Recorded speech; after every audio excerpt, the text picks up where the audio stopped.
So good morning, everyone. A confirmation about the audio, please. If the audio is clear and available, kindly confirm.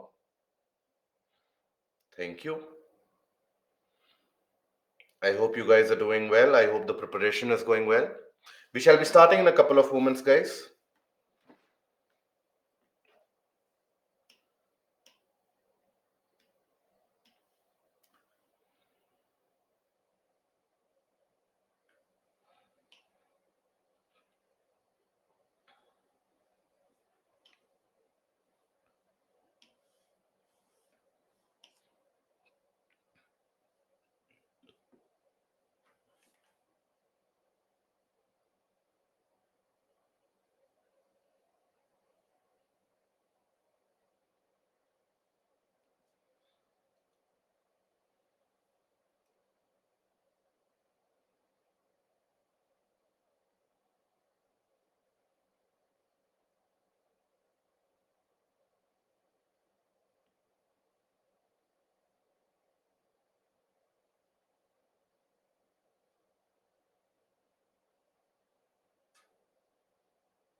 So hello, a very warm good morning to all of you and welcome to Baiju's Exam Prep IAS. Welcome to the module for the essay, and from today we shall be initiating the discussion for the essay module and how to actually, in a way, improve your essay writing and how to go about the essay writing in general. Now, here, in the span of the next 6 classes, we shall try to understand this nuance of essay writing in a better way. We shall try to understand why this is particularly important, and more importantly, we shall try to understand the approaches which are required in order to craft a good particular essay for that. Now, essay is something that you would have heard about from your very childhood days, I'm sure, in your school days, in your college days, or your graduation days, or whenever possible, or in whichever opportune area that you explore. I'm sure you would have explored about writing essay, or you would be required to write an essay about a topic or the other. Simultaneously, I'm sure that you also would have had an opportunity to write an article of sorts or a kind of a compilation of sorts for various different purposes in your life till now. Now, how is it that the essay writing for UPSC examination, for the civil services examination, how is it that it is different from everything else that you have written before? That is something that we'll try to explore. That is something that we'll try to understand. Because when we talk about essay writing, and we will also be trying to bust the various different myths and preconceived notions that many of us develop about what is required for the essay writing. So for majority of the candidates who are actually serious for the examination, for majority of them, essay is just one of those papers for which we get a feeling that, okay, let us better prepare for the other major subjects of the mains examination. Essay will come naturally to us, but that is not the case. That is hardly the case. When we talk about the marks which are given for the essay in the mains exam, that is quite substantial, and that is why essay is referred to as one of the difference creators in the entire preparation of civil services. So from today onwards, for the next 6 modules, we shall be delving upon the requirements, the nuances, and also the detailing and how to approach the essay paper. So before anything else, first of all, why is it that it is important? Why is it that this essay paper is important, and in which part of the examination it is important? So here, this is relevant for your mains examination, obviously. So essay paper in the mains examination carries a total weightage, overall weightage of 250 marks, equivalent to any of your GS papers. When you talk about any of your GS papers that you are going to approach for your mains examination, that you are going to write for your mains examination. So let's consider GS paper 1. In GS paper 1, you are supposed to write answers from history, geography, society, and so on. art and culture. So you have a lot of topics, lot of various different areas that you need to be able to master in order to write an answer for GS paper 1. Similarly for GS paper 2, GS paper 3, 4 and so on. Now, let's say you have prepared particularly well for a GS paper. You have read history in and out 5 times, 7 times. So is the case with, let's say, geography, polity, economics. Now, in an average GS paper, if you perform well, you will be able to score out of 250. What is the expected marks? Somewhere, if you perform well, somewhere in the range of around 110. Now, that will be your performance. In the essay paper, where the pattern asks you to create two essays. Okay, it asks you to create two different essays. Now, these two different essays that you have to craft here, each of them carry 125 marks. Each of them.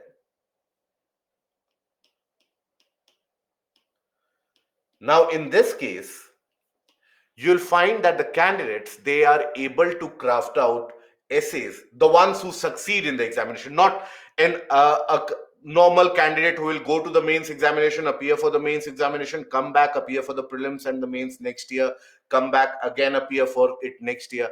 Not those. So those who really get through the examination, you'll find that they are able to craft out around 150, somewhere in the range of 140 to 150 marks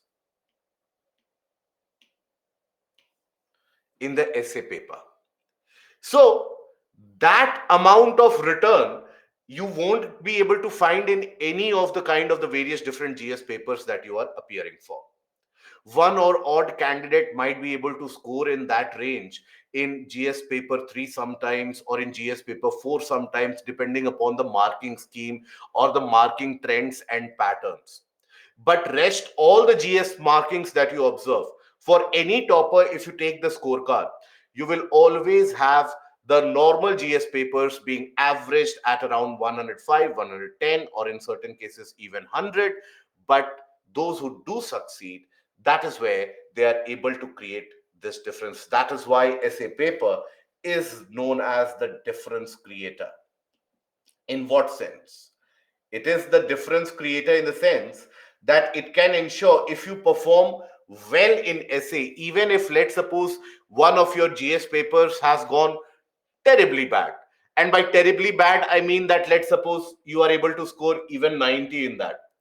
Now, despite that, or 90, or maybe 85, 90 in that, this essay paper and scoring in that essay paper can clearly provide an offset, can clearly provide you a buffer to get through the examination. You will rarely come across a candidate who has performed average in the GS papers, who has performed very good in essay, and they are not able to get through. So not only will you be able to get through to the merit list, but if you are a serious candidate, this can be a rank differentiator as well. Because in civil services, obviously, your ultimate goal would be to get the service of your choice as well, the cadre of your choice as well. And the struggle does not end with the prelims. I hope we all have that understanding. All of us who are sitting here in the essay class, I'm sure we have that level of understanding that basically it is not, the entire game does not revolve around prelims.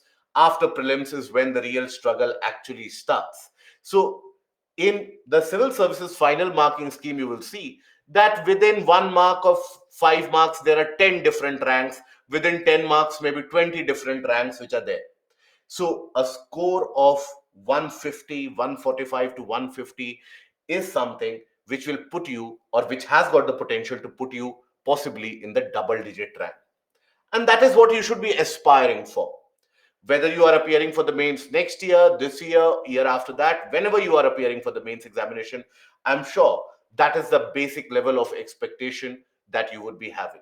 So that is the importance, the relevance of this particular paper for your exam. And it is as important as it can get. Now, many of us, even though we see that, okay, there is an essay paper that we have to write, many of us, we are unable to gather that what is it that we will be able to bring to the table. Every candidate will be bringing the same aspect or what they have studied in the books. That is something that they will be able to bring. And also, we have the habit, we have developed the habit since our very childhood days, that okay, give us a particular portion, we will study the book, and after studying that book we will be able to answer that. Essay paper is slightly different. This is not where you have a particular book that you can, or a guide of sorts, where you can ratify or mug up the area and then vomit it in the examination. In our school days, what was the case? You had a fixed 4 or 5 different topics, ranging from Mahatma Gandhi to the national symbol or the national animal or maybe a national festival, something like that. And everybody would rote learn the same kind of an essay from the same kind of a book, and you would get an average passing marks, and everybody would be happy. Okay, good riddance, that subject is done. Now let's take care of the major subject. Sadly, that is the perception that many of us we carry to the exam hall when we are appearing for the or approaching the essay paper. Now UPSC has changed the pattern of the essay paper quite significantly in the past decade of sorts. Earlier, what used to be the case was that GS based questions would be put directly in the essay questions. And if you have studied internal security, if you have studied the portions of history, polity, geography, etc., well, economy, if you have studied these topics well, you would not face any trouble. You would be able to create a kind of a prolonged sort of answer, and that is where you would get the average marks. But now, when you take a look at the types of questions which are asked, not only does it stump many of the candidates, not only does it stump many of the prospective candidates, but many of the candidates, when they open up the essay paper for the first time in the exam hall, the amount of shock that they receive, that first of all, let us understand the topic. And secondly, if I have understood the topic, how will I create an answer out of this? What am I expected to create in 1200 words out of this particular topic? So that is where the amount of shock, what you can refer to as a kind of a cultural shock or an acculturation shock, that UPSC hands it out to you. Now, that is quite immense. And many of the candidates, you will find that immediately after the essay paper, they will come back and they will say that maybe I'll give the attempt next year, because they are so sure that the essay that they have written won't even be able to fetch them 100 marks. Please understand, when I say it is a difference creator, while it has got the scope to provide you 140 to 150 marks in this easily, this is also the paper where if you don't understand the approach, if you don't develop that critical thinking, this paper can also give you a return of around 100 marks out of 250. So imagine your competition in a GS paper. The competition is not so clearly defined in the sense that a good performance would be 110, a average performance would be somewhere 95 or 100. Or you can make it up that okay, my GS paper 1 is weak, but polity I have like ratified and mugged up so much that I will be able to make it up for that, or economy I'll be able to make it up for that. So there the differences of 5-10 marks which you can overcompensate in the other paper. But in this particular area, if your competition is getting 154 and if you are getting 94, that difference of 60 marks, you will never be able to compensate regardless of whatever you do, unless and until you start outperforming the entire population of the country in the optional, or you outperform the entirety of the country in all the GS subjects. Unless and until that happens, you will never be able to compensate that. Even if you do that, you will be able to come to them at par. Somehow you will scrape through into the mains examination, and regardless of how good an interview that you frame or you face, you will always be left wanting and you will be appearing for the next attempt. So this is one of those papers which holds the key for your journey to Labasna or Lal Bahadur Shastri National Administrative, the institute that you have, the academy. So it is the one paper which holds that particular key. So that is where we will try to understand in these 6 modules that what this paper is about, what needs to be written. Now, first of all, in the initial stages itself, always better to set the expectation in the initial stages itself. Now, if you have the expectation in the session that we will be having 15 different topics or 50 different topics. In all of those, I'll give you the complete written essays for all of those, so that at the end of it you can simply go through the annotations, and that will be your revision module. Sorry to burst your bubble, that is not how we are going to approach this particular essay. This particular paper we are going to approach through a deliberative approach, and we are going to have a kind of a freewheeling idea here, that for any topic we shall try to find out how many different perspectives can we touch upon, how many different areas can we dip our beaks into, and for a particular topic, what are the various different angles that we can explore. For a topic such as wisdom finds truth, right? For an individual who has till now studied about the various different parts of history, different parts of polity 50 times, different part of economy 10 times, different parts of ethics also, sometimes candidates are able to revise with the help of answer writing, etc. For that particular candidate, writing an essay for suddenly for a topic such as wisdom finds truth, how am I able to create 1250 words out of it? That requires some amount of logical and critical thinking. What are the perspectives? Can I link it with terrorism? Can I link it with climate change? Can I link it with the governance structures? Can I link it with the global multilateralism or unipolar or multipolar world that we are facing as of now? So, that is the perspective development that we are going to be stressing upon. So, in these 6 modules, we will be stressing upon the module distribution. We'll have 6 modules. Okay. So the first module, we will try to understand first and second basics of essay or basic requirements. Then in the second, types of introduction. When it comes to answer writing, many of us or many of the candidates, they have come to us that, even to create answers, tell me how to write the introduction. And there also many of them, they lose interest in a couple of moments that, okay, I will frame it somehow. Eventually it is about answer writing. First of all, let me get through prelims, then we will take it up. And same is the approach for the essay paper as well, that once we get through the prelims, then we will see what is about this essay or not. Before the prelims, I will focus only on prelims. After prelims, I will see what is this internal security, what is this disaster management, what is something referred to as ethics paper is also there, something known as the essay paper is also there. So that is something we will take a look at it after prelims.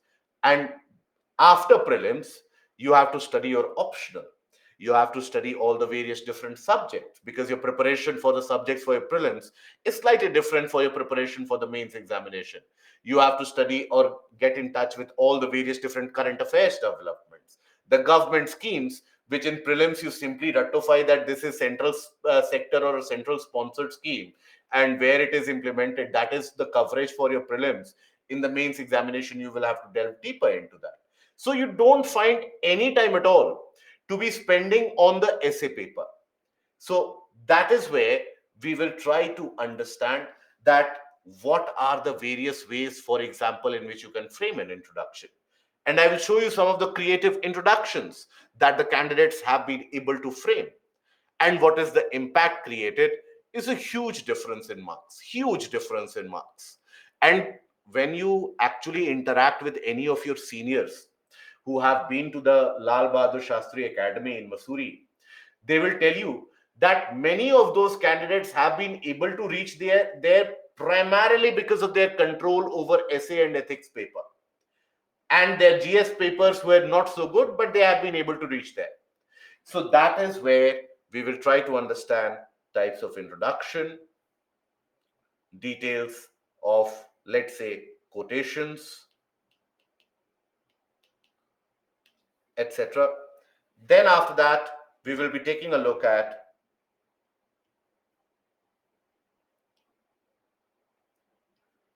abstract,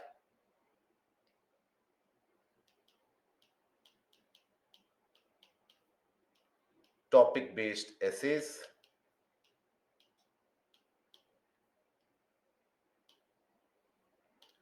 and eventually GS based essays that will combine this portion, key areas to approach for essay,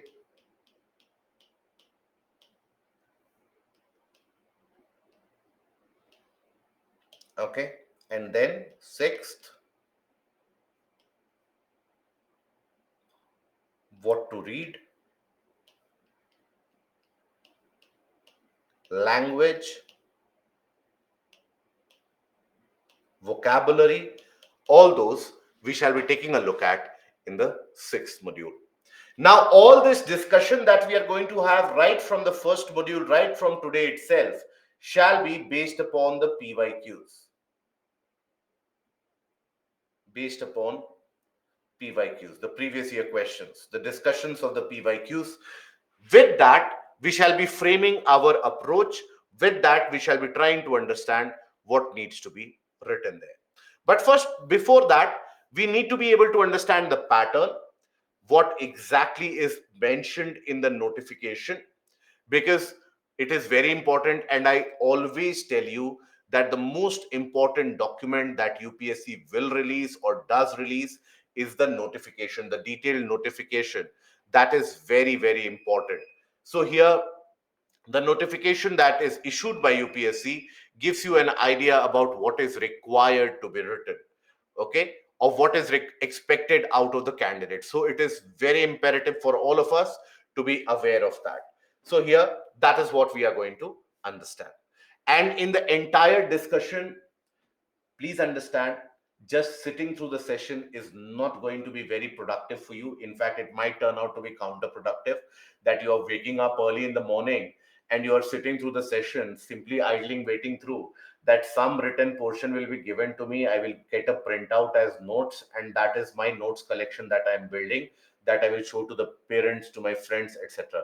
That is not going to help you. If you have that kind of an approach, let me be very clear, it is not going to be very productive. So in the discussions for every topic that we are going to hold, I want you, if not being able to participate in the session, keep an A4 sheet paper or a rough paper along with you, and try to freewheel around what are the various approaches, what are the various different points of views that you can bring to the table. Maybe I'll show you 4 or 5 different points of views, or maybe 10, 12 perspectives along with examples for each topic. But then it is your duty to find the 15th, 16th, or the 20th approach. It is your duty and your role here to be able to create maybe 5 different types of more perspectives that can be brought to the table. So, as we hold the discussion for that, that is how we shall be proceeding ahead. Okay. So, first of all, what is an essay? I'm sure all of us know by this point of time that what do we mean when we talk about an essay. So, short piece of writing representing one side of argument, one's experiences, stories, etc. But please understand, this is not a diary entry or a journal entry that you are writing. So, what do I mean by that? So, what do I refer to that as? That when you are writing an essay, it should not be that, for example, a topic like wisdom finds truth. It should not be that when I went to my village, I found that this was happening, but because I was wise, I was able to find the truth behind it. It is not a diary entry that you are writing on a Sunday evening or on a leisure Thursday afternoon. It is not that. Okay. So never end up representing your essay writing in that manner. It is never to be taken lightly.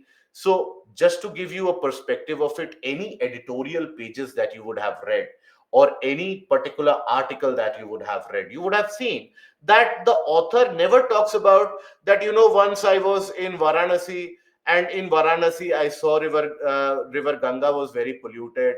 Then I thought about it, that how to clean the river. So I did this, then that happened.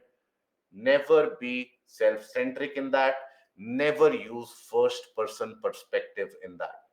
In an essay, it is not your autobiography. When you become a very big individual in your life, when you become maybe when you clear the examination, and when you, let's say, after 30 years in service, you have become a chief secretary of a particular state, and then you have retired, maybe become a political member, then that kind of approach is still understandable, that you are writing from your own experience. But as of now, I'm sure your experience, for as compared to what UPSC is seeking, it hardly matters for many of us, right? So that is where never end up creating a kind of a first person perspective. Your experience is important to be brought to the table, but framing of it needs to be very mature. It needs to be very, very professional. You are actually appearing for an exam which will take you to one of the highest offices of government jobs in the entirety of the country. So that can never be taken lightly. Okay, so this is also a kind of a check, that for example, if I select this particular candidate, whether this candidate will have the minimum level of aptitude to be able to convey a message. And that is what UPSC is searching for. For the other GS subjects, UPSC has given you a syllabus. Go through it, mug it up as much as you want, understand that. And there also the pattern is changing, by the way. But then that is basically what UPSC is asking in the GS subjects, in the optional areas. This is the only area where UPSC looks at your problem solving skills in general.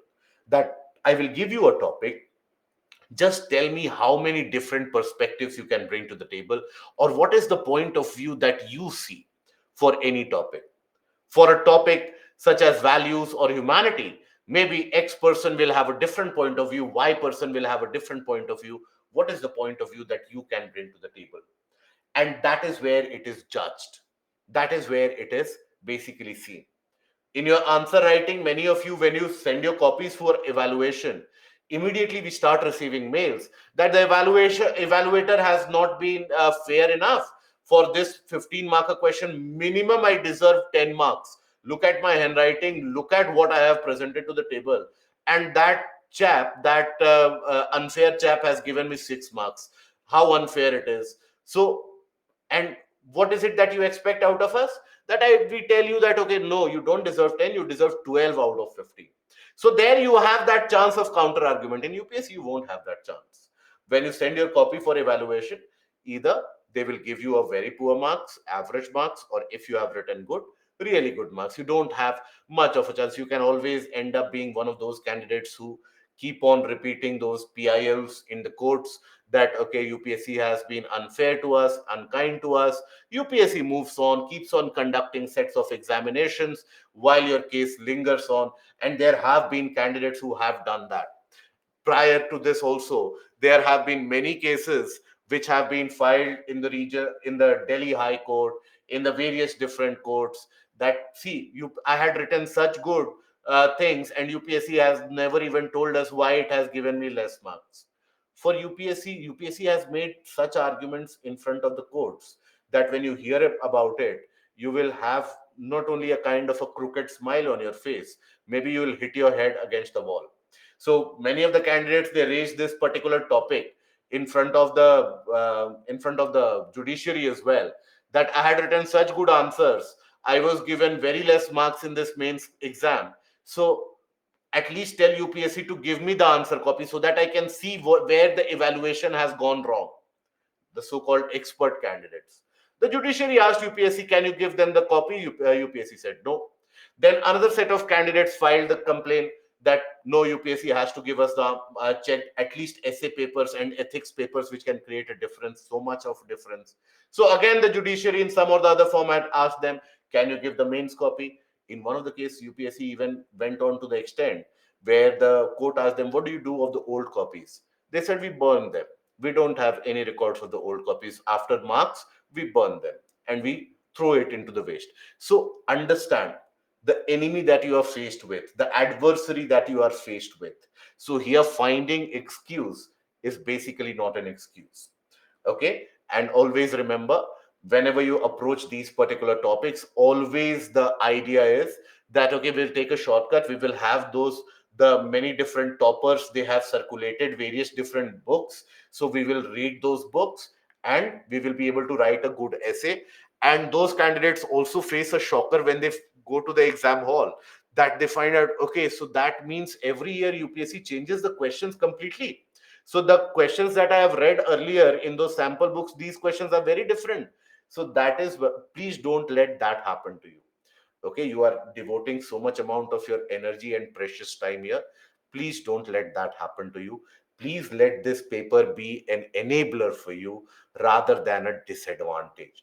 And trust me, if you are honest enough for these sessions, and if you are participating not in the session itself but at your own level, if you are participating in the sense that you are able to think it out, I want you to develop that critical thinking approach.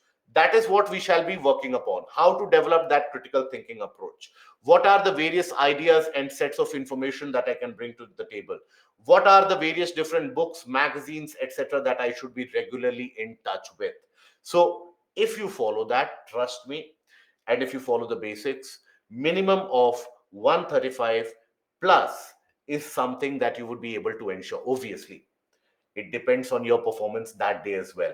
Please don't hold me accountable if you score 85. You said if you attend the class, I will score 135 plus, but I scored only 85. So obviously, your performance that day also does matter. So for that, all we can do is set a kind of a preparation platform, a kind of a launch pad platform for you. And after that, it is up to you how much you practice, and we will move ahead with that. Okay? Any doubts that you have, always feel free to ask, and I'll be telling you about the books, etc., as we move along the way. But before that, also, there is no particular book for the essay paper that if I read this book from page 1 to page 100, I will be able to write good essays. It is not the case. So that myth also, let us keep it aside. So here, this particular point is very important. It is a literary device for saying almost everything about almost anything. Okay, it is a literary device. Mains examination is where your written skills are tested, my dear friends.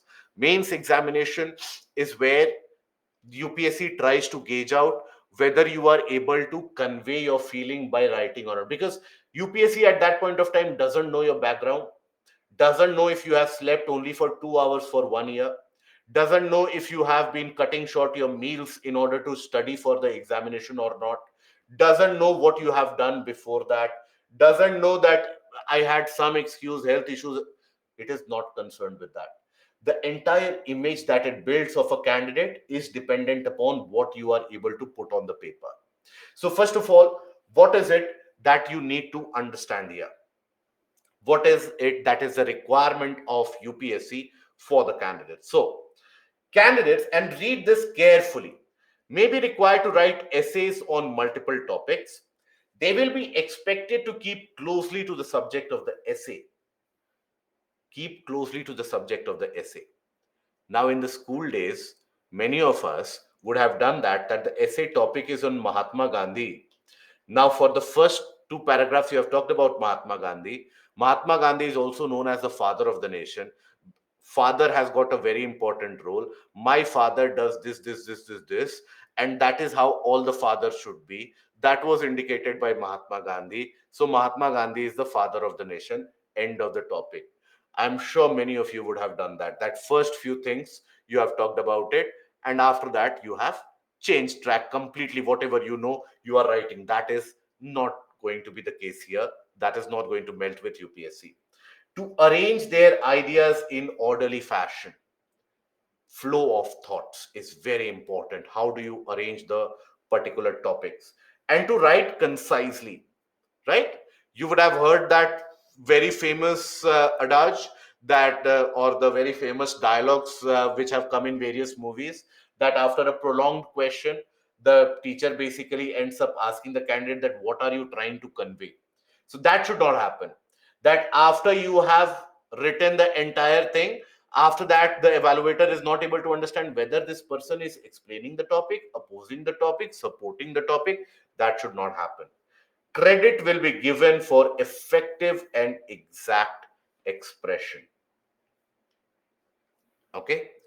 Whatever might be your point of view, whatever might be your aspect of thought, substantiate it.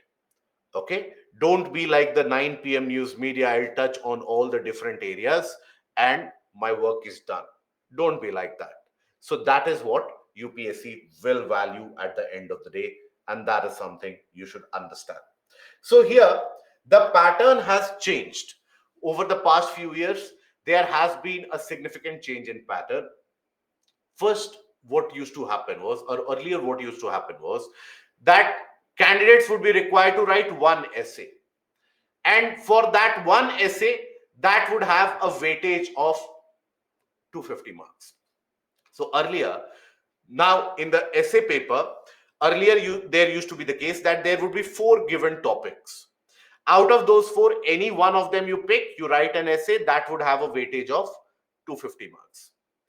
Now, in this case, what started happening was that many of the candidates, basically because of some or the other language issues, issues with understanding the topics, many of them could not get through. Many of them scored poorly, and they would have the argument that I could not even understand the topic, or I could not, because these were the four topics, these were my weak areas. Rest all the areas are very strong. These four were the weak areas. That is why I could not perform well, and the overall score also went down. So what UPSC has done now is that it gives you two essays to write. So you have section A and section B. You will be given four topics in this and four topics in this. Out of this, one essay needs to be written. Out of this, one essay is required. That is the requirement. Okay. Now, earlier it used to happen that basically this section A would be covering only the philosophical topics, and section B would be covering the GS based topics. That used to be the pattern. We will still think about it that that can still be the pattern, that you will have four of the philosophical topics that you are supposed to approach and four of the GS based topics. But this year, what has happened is, that is in 2022, what has happened is that out of the eight topics that UPSC has framed, seven of them have been completely philosophical topics and abstract topics, not GS based, not derived from general studies. So that is where the difference has been there. So we shall be stressing more upon the philosophical topics with the changing pattern.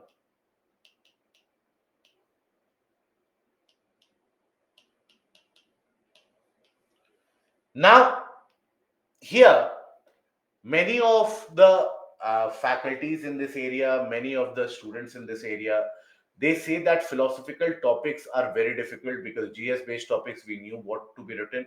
Philosophical topics we don't know what to write. We don't even, we are not even able to understand the meaning in many of the cases. So they find it tough, but I hold the opinion to the contrary. And I am here to tell you that that is not the case. Philosophical topics not only provide you with a greater scope of expression, a greater scope of creativity, philosophical topics also help you present everything that you know in the same canvas. Okay, all the GS information that you have, you can present in the philosophical topics, and the scoreability is much more. Scoreability is much higher. Okay, so that is there. You will find that is why on an average candidates are able to score 70, 75 marks in each of the essays, and that is why the marks goes so high. Okay, uh, two essays are more difficult, not so very difficult. If you compare it to your general studies, not very difficult. Essay paper is when you will find the confident candidates simply walking up to the exam hall, creating that essay, coming out very confidently. All they would be doing before the exam hall would be revising those particular quotations that they can highlight if there is a requirement. But otherwise, you will see that they are pretty chilled out, in the sense, before any GS paper you have to revise the government schemes, you have to revise the various technical aspects, but before essay paper you don't have that particular burden on your mind. unless and until you are seeing that essay paper for the first time, or you are approaching that topic for the first time in your life, then obviously there will be some amount of anxiety. Handwriting matters. It matters in the sense that if I write essay like this or like this, it would still be okay. But if I write essay like this, if I write it essay like this, then obviously handwriting will matter. Otherwise, your handwriting should be purely legible. People should be able to read what you are writing. Okay. And similarly, the question that oftentimes is asked is that what is the level of English that is required? My English is not that very good. And most of us, 99.99% of us in general, there are 0.01% who is extremely confident about their English. So I am not referring to you guys. I'm talking about most of us, majority of us, because UPSC also in its notification says that we expect average aware graduates. UPSC is not talking about the extraordinary people who are so very extraordinary that no examination can give justice to them or do justice to them. So basically, for an average student, always there is that apprehension, that fear of sorts, if you can refer to that, that my English is not very good, my vocabulary is not very good. And that is a common thing, because we have people like Shashi Tharoor amongst us, mere mortals walking amongst us and using words like schadenfreude and etc. in the common conversation. So always for a person who uses simple terms, it will always give you a kind of an inferiority complex, that that is the level of vocabulary, what is the vocabulary I have. So there also understand, essay paper doesn't require you to bring heavy words onto the table. If that would have been the case, the paper would have been English grammar, right? And English representative grammar. But that is not the case. It is essay. You have to convey your message. But here also, please don't take the liberty that I will commit grammatical errors. Okay. So, for example, India was progressing significantly faster in the next century. So that kind of grammatical errors that you do, mixing past, present, and future tense, all of them together, please don't do that. So have those basic hold of your language, have that basic command over your even handwriting as well. If you have a handwriting like that of a doctor, please try to improve that. No disrespect meant to any of the doctors, but I hope you understand the larger feeling. When you look at a doctor's prescription, you are large, you are hardly able to make out whether that is good or that is bad or what is written there. So if your handwriting is like that of a prescription, please try to improve that. Otherwise, everything is fine here. Okay. uh, most of the quotations are given in the mains book provided by Baiju. So here also understand that it will not happen. It will not be the case that you will open up those books and you will start looking at the quotations. And one fine morning that you wake up, suddenly Hari has known all the quotations. With the bright sunshine, Hari is able to recount all those quotations. It will always happen that the topic that you are trying to write an essay about, you will know all the quotations for the other topics, but for that quotation or that topic, the quotation will not come to your mind. So that requires practice as well. So each of the essay carries 125 marks, and for each of the essay around 1000 to 1200 words needs to be written.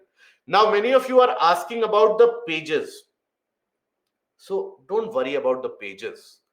Okay, UPSC will never ask you to bring pages from your home. It is not something that you will have to spend money on.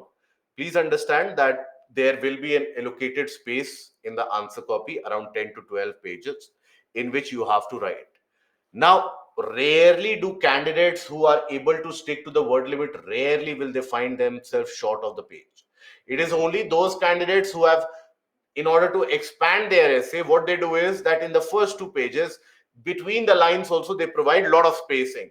For example, for one word, they will write like this. Then another one, they will write here. And then in the next sentence, they will write it like this. So initially they will provide that much amount of spacing, and then eventually they rush for the space eventually. Otherwise 10 to 12 pages is more than sufficient. And also understand that it is 3 hours of time which is allocated to you, 1.5 hours in each of the essay can be devoted. Can we add a supplement? It is not a class 10th board examination that you are appearing for, that you ask for a supplementary sheet, that I need extra paper for this. So, no, you have to fit your essay within that itself. Okay, right? How many words have to be in one page? There is no such requirement. Just write what you feel, what you know. You will not find in generally that how many words needs to be written, etc. In a page, generally you are able to create around 20 sentences, right? 20 sentences you will be able to create, so easily around 100 words or something more than that. Okay, right? Okay. Now you have 3 hours of time, 1.5 hours for each of the essay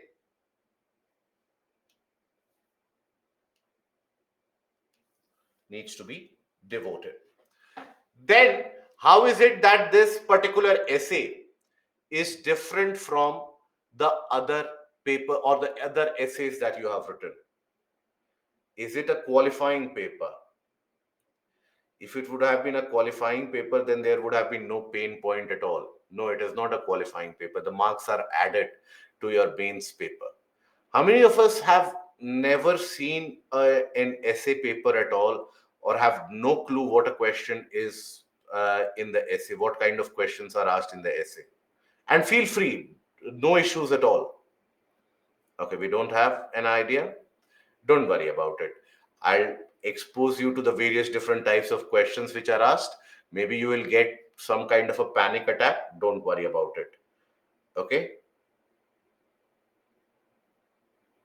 It's my humble request that for these 6 classes, please provide us daily one question or topic for essay from current affairs.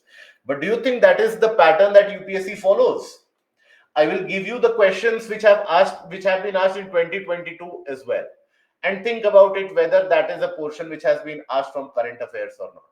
You are your best judge in that case. So, for example, last year UPSC had asked a question that the best time to repair the roof is when the sun is shining. Now, how is that relevant to current affairs? Please tell me. So, please don't get that misconception that I'm very good at current affairs. Every day morning, I wake up, listen to the newspaper analysis. I put a like and a subscribe button as well. So, my current affairs is sorted. That is not the case with the essay paper. That is where you have to, and ozone depletion. So the best time to repair the roof is when the sun is shining. So you'll talk about ozone depletion. You can basically bring that into the perspective, but that requires a very nuanced approach for that. That when is it that the sun is shining in the case of ozone depletion? I would be very, very happy to understand that. And I would be very happy to know your perspective about that because then monsoon will come later. Okay, so we need these classes. I'm sure we need these classes then. El Nino years. Okay, okay. Please hold your horses. It is about the aspect of getting things in order when everything is going fine for you. Economic reforms, labor reforms, women labor force participation. It is about that. Even climate change. It is about that. It is nowhere dealing with the aspect of ozone depletion. But let's talk about it as we move ahead. So, here, first of all, as we have seen in the case of the example of this topic itself, that understanding of the topic is important. What is it that the evaluator is trying to ask out of you? Understand that aspect. Okay. Then, socio political, economic, cultural, national, and international issues, all the various things that needs to be highlighted. That is why it is different from your previous essays that you have written in your school days, for which you might have got a certificate that you are the best writer in the entire world. Everything that you have written, this is going to be different here. Here you need to be talking about how, for example, the best time to repair the roof is when the sun is shining. You have to bring the political aspects to the table, and governance reforms, right? Decentralization for that matter. Now, decentralization governance reforms you cannot bring to the table, let's suppose, when you are holding elections or when there is a political crisis. You will always be able to bring it when everything is going smoothly. So that is the requirement of it. Prakhar, very relevant. Russia Ukraine war, India taking advantage. India is not taking advantage, so that is not the. Okay, we'll talk about it, don't worry. Expression of ideas. So, how you are able to express ideas, that is important. Multifaceted approach, ability to bring multiple perspectives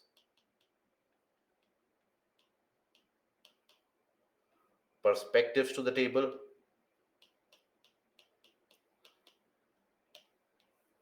Okay, and these need to be as varied as possible, but related to the topic, always associated with the topic. Word limit is much higher, so there's a greater scope for creativity. You can, many of the candidates who are actually good in and have a good command of the language, who are well read, etc., you will find they are able to present certain case studies to exemplify or to authenticate their point of view. They are able to recreate certain small poems as well. They are able to bring evidences of the Jataka tales, for example, into the essay paper. So there is a lot of scope for creativity, various different quotations. There is the what are the norms to be followed. You can also bring quotations in any different language, provided you provide the interpretation for it. Okay. Validation with real world, that is how the topic is relevant in the present scenario.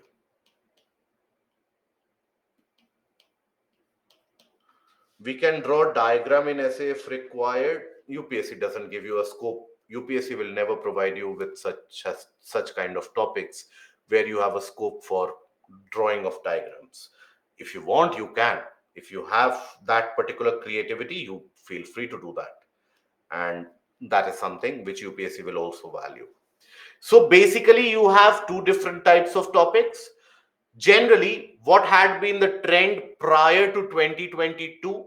So let's assume 2022 as an aberration, and then we will approach this or have the approach.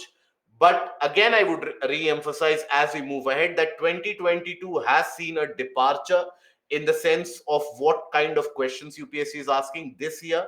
We will get a further revalidation whether 2022 is the new pattern or whether UPSC comes back to the original state. So here, basically, when you see, you have in section A mostly the philosophical topics,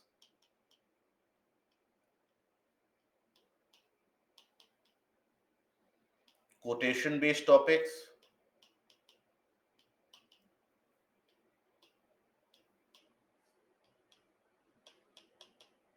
and then you have direct GS based topics.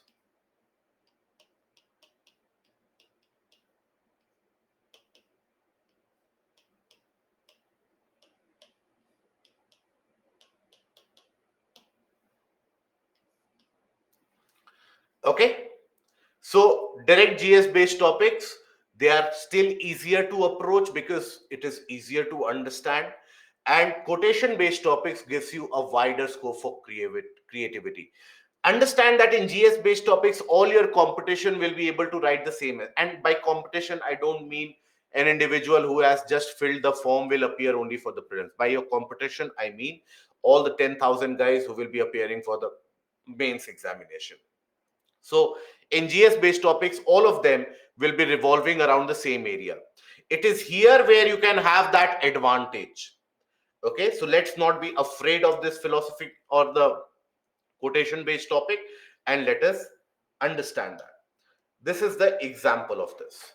Okay, now let us try to understand the kind of topics that UPSC asks. For instance, literature is mirror to the society. This kind of essays can come, obviously. For example, this year in 2022, you had a topic that poets are the unacknowledged legislators of the world. So that kind of topic is asked. Okay, so here we take a look at it. These are your ideas or examples of GS based topics. Examples, the PYQs, these are. Okay, and these are your philosophy.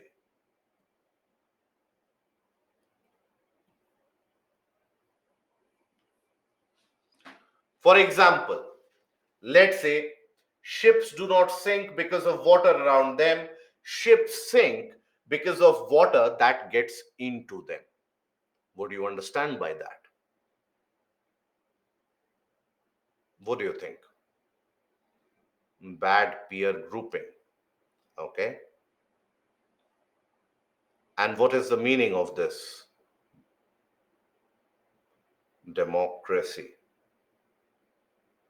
Okay, about hurdles in life. Corruption is good. Excess of everything is bad. Okay, vices in oneself. Very good. Engaging with bad leads to fail. Man is destroyed by its own negativity. Good. Can give example of Ramayana always. uh, Internal security, internal terrorism, neighborhood instability, self belief. Good. Things that bother us should be decided by us.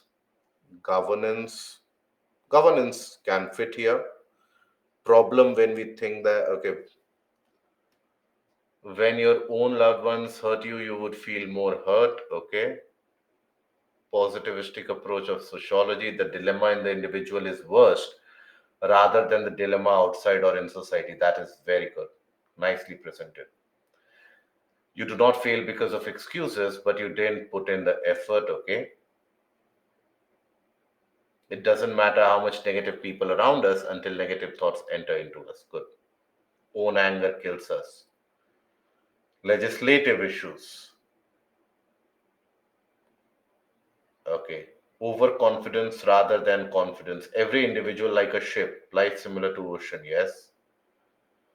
Influence security, like COM resign, whole party sink down. So more or less, most of you have understood that it is the uh, and we will also be exploring that when you take a look at any particular topic. So how to think about it? What are the various angles in which you can think? There is something referred to as the horizontal expansion of the topic. There is something referred to as the vertical expansion of the topic. So that is something we shall try to inculcate, that for any topic. For example, just let me give you an idea about it. When I say that for any topic there can be a vertical expansion of the topic, so any topic can be interpreted at the personal level, it can be interpreted at the level of the family, it can be interpreted at the level of the society, it can be interpreted at the level of the nation as well. So, for any topic that you come across, try to understand whether it can be implementable or applicable at an individual level. That is where you have all the discussion about the internal strength, negativity of thought, etc. At the level of the family as well, family holds strong and family is resilient to various different types of challenges that are thrown from outside. But if there is internal strife, it breaks. Similar is the case with society. Society can go through various hardships. But the moment that the internal harmony is damaged, maybe because of communal discord, maybe because of social inequality, maybe because of discrimination, that society can never be held together. And that is where you have the downfall. Same is the case with the nation, right? I'm sure you would have heard about or if you have not heard about, try to find out that in the Constituent Assembly debates, Dr. B.R. Ambedkar very famously said that India has not been damaged historically by the various outside invaders. India has been damaged historically, and he named certain very famous individuals historically. India has been damaged historically by the inside forces. So it is the inside forces that need to be we need to be wary of. So it is with that aspect that you can take it up from the various different levels. like Sonder conspiracy case. Absolutely, yes. But then please try to frame it in a way where you don't excessively bend towards a particular aspect. But yes, you can always highlight that relationship with bad people to do destroy if anyone does not affect with the others. Subsidiary alliance. Don't let what's happening outside get inside you and weigh you. Example, Lotus. Perfect. Urvashi, very good. Ilma, good. Society structure can also, yes. So Suraj, when we say society structure, we can talk about the discriminations, etc., the various different types of ills, the aspect of inequality, economic inequality, communal disharmony or discord in the society. That society will never be able to progress. Okay. Now, this is one of them. Okay. Wisdom finds truth is something we will take a detailed look into. Simplicity is the ultimate sophistication, easy to understand. Reality does not conform to the ideal but confirms it. What is the meaning of this? Can independent foreign policy be an example?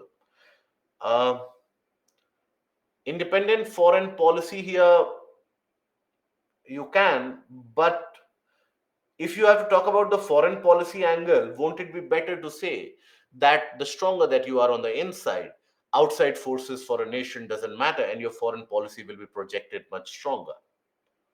We can tell how British and Indian rulers against used Indian rulers against each other and achieved the divide and rule. Yes, yes. Second Battle of Tarain. That is what even uh, Dr. Ambedkar used in the Constituent Assembly as an example. Plato's theory on allegory caves on reality. Yes. What is horizontal? We'll come to it. We'll come to it.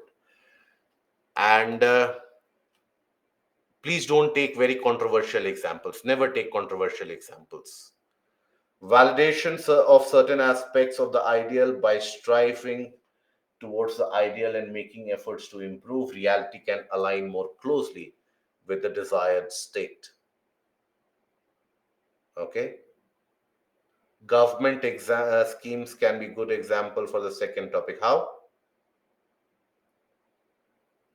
Vicious cycle of society. Okay.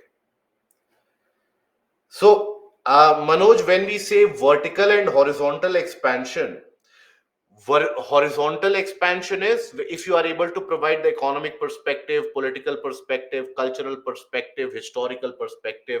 So for the same topic you are providing various perspectives. That is the horizontal expansion.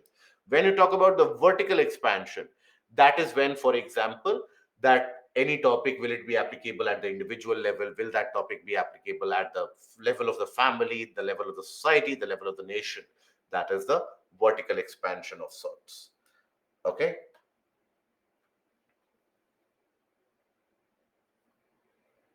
Right.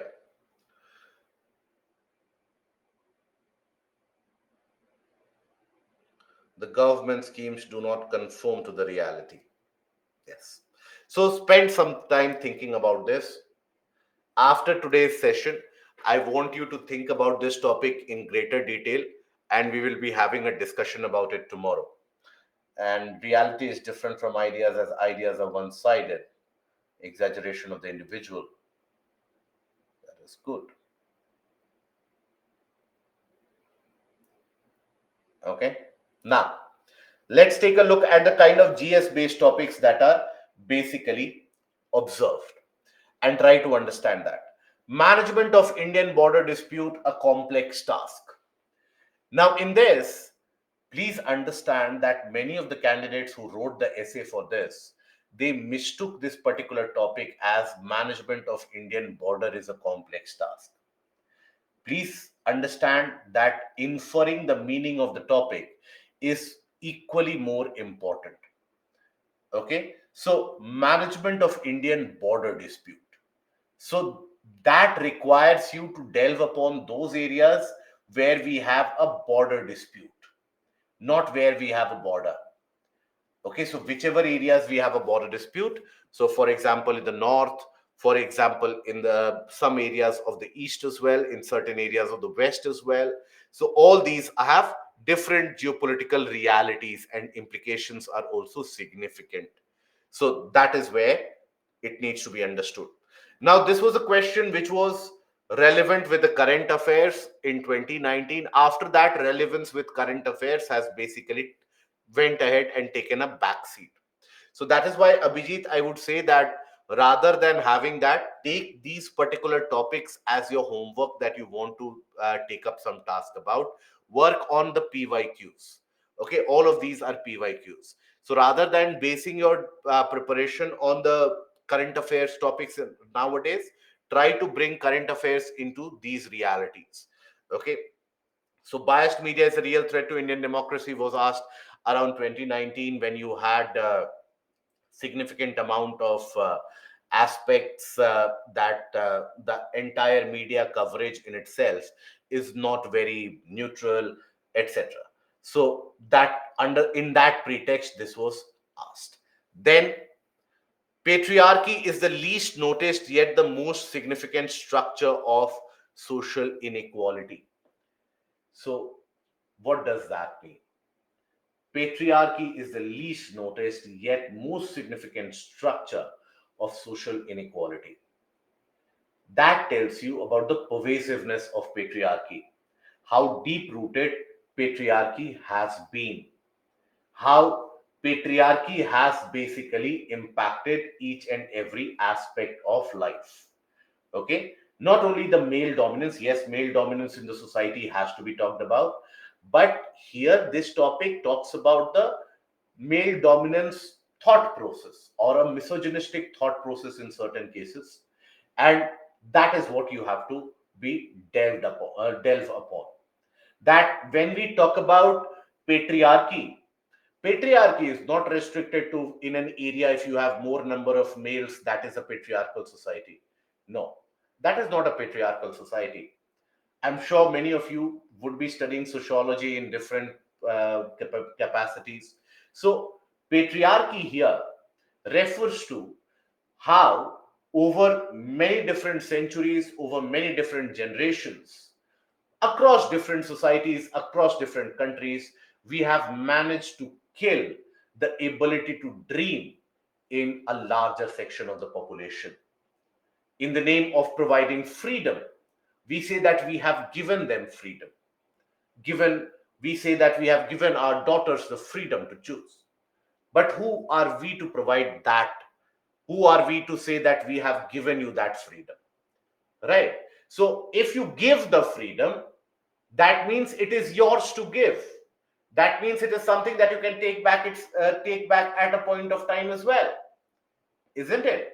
So again, that is nothing but a kind of an embedded patriarchy in the thought process that has got real world manifestation as well, significant real world manifestation as well.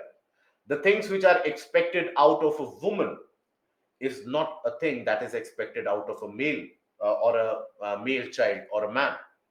And that is the sad reality of the society, right? So that is something which needs to be highlighted. Yes, Garo Khasi in Meghalaya, you have even in the Nair society, you have the matriarchal setup. In some parts of the country, the patriarchy has deepened so much, we don't think of it as a problem. Yes, it is something that we take as granted, and if you try to convince anyone otherwise, you will be seen as the enemy there. Can we write patriarchy on capitalist dominating on socialist principles? That will be a very interesting take. I would be very interested to know that how you frame that, Shiva. So that framing would be very interesting. Can we quote dialogues from movies relevant to the topic? You can, you can, but as long as it is not a very cheesy dialogue for that matter, or not a very corny dialogue made in a romantic movie, which is not very much applicable to the topic, but just because you have seen that movie 10 times, you are putting that as. So in that case also, framing has to be worked up. Can I write Hindi quotation? Absolutely yes. Can we take the Sabrimala case? Absolutely yes. Not just tribes, many part of the country have matriarchal setup. So understand this, guys. The answer to patriarchal setup is not having a matriarchal setup. That is not the answer to it. The answer is the ideation of a just society. Okay, that is the answer to it. That having a just society, girl dropout rates, yes. Delayed voting rights to women in the West, absolutely yes. You can give the example of how India has, in a way, outperformed the West in that case, the so-called poster childs of democracy, merit-based approach, nutrition level, financial dependence on majority of women even today. Good. Manipur incident, you can highlight that, yes. But here, understand that again, understand this topic in a way. What the examples that many of you are given or you are handing out is the case that patriarchy, which is very apparent in your day to day scenario. But here it is talking about the least noticed one. So, what is the factor of the least noticed aspect here? So, least noticed here, when you talk about it, so explore that couple of words as well. Otherwise, UPSC could have framed a topic that patriarchy is the biggest ill of the society. It could have framed a topic like that as well.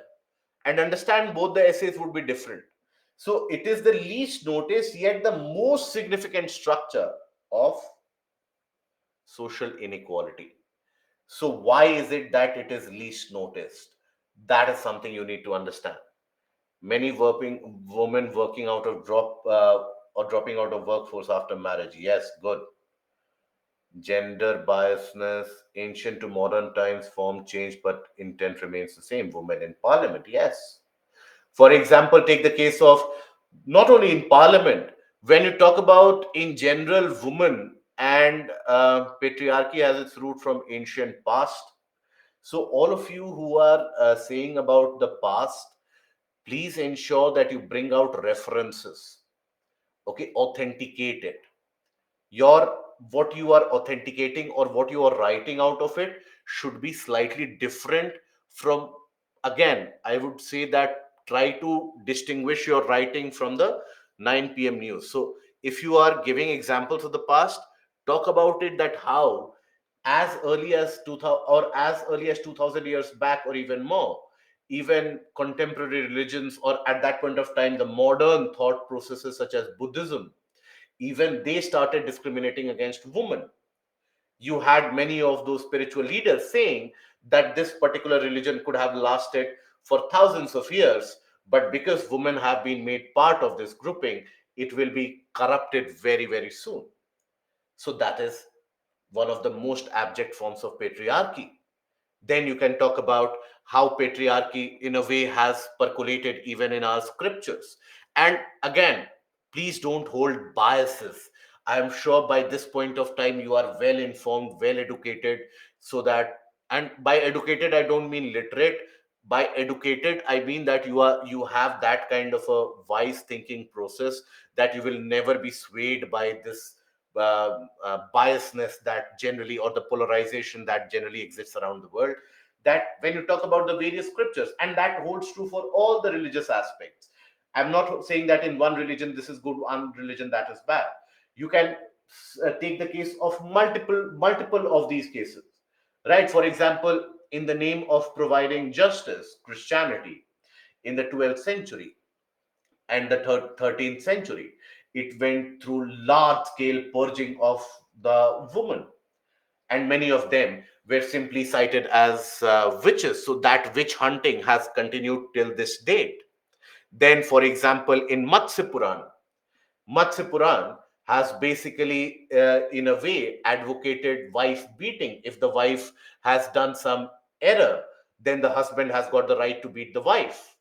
But what if the husband has done an error? Does the wife have the same right? It goes silent in that. Even the Pew survey that was held a couple of years back, majority of the Indian housewives, not majority of them, but a significant proportion of the uh, females, they said that yes, if we do some wrong, My husband has got a right to hit me. So think about it.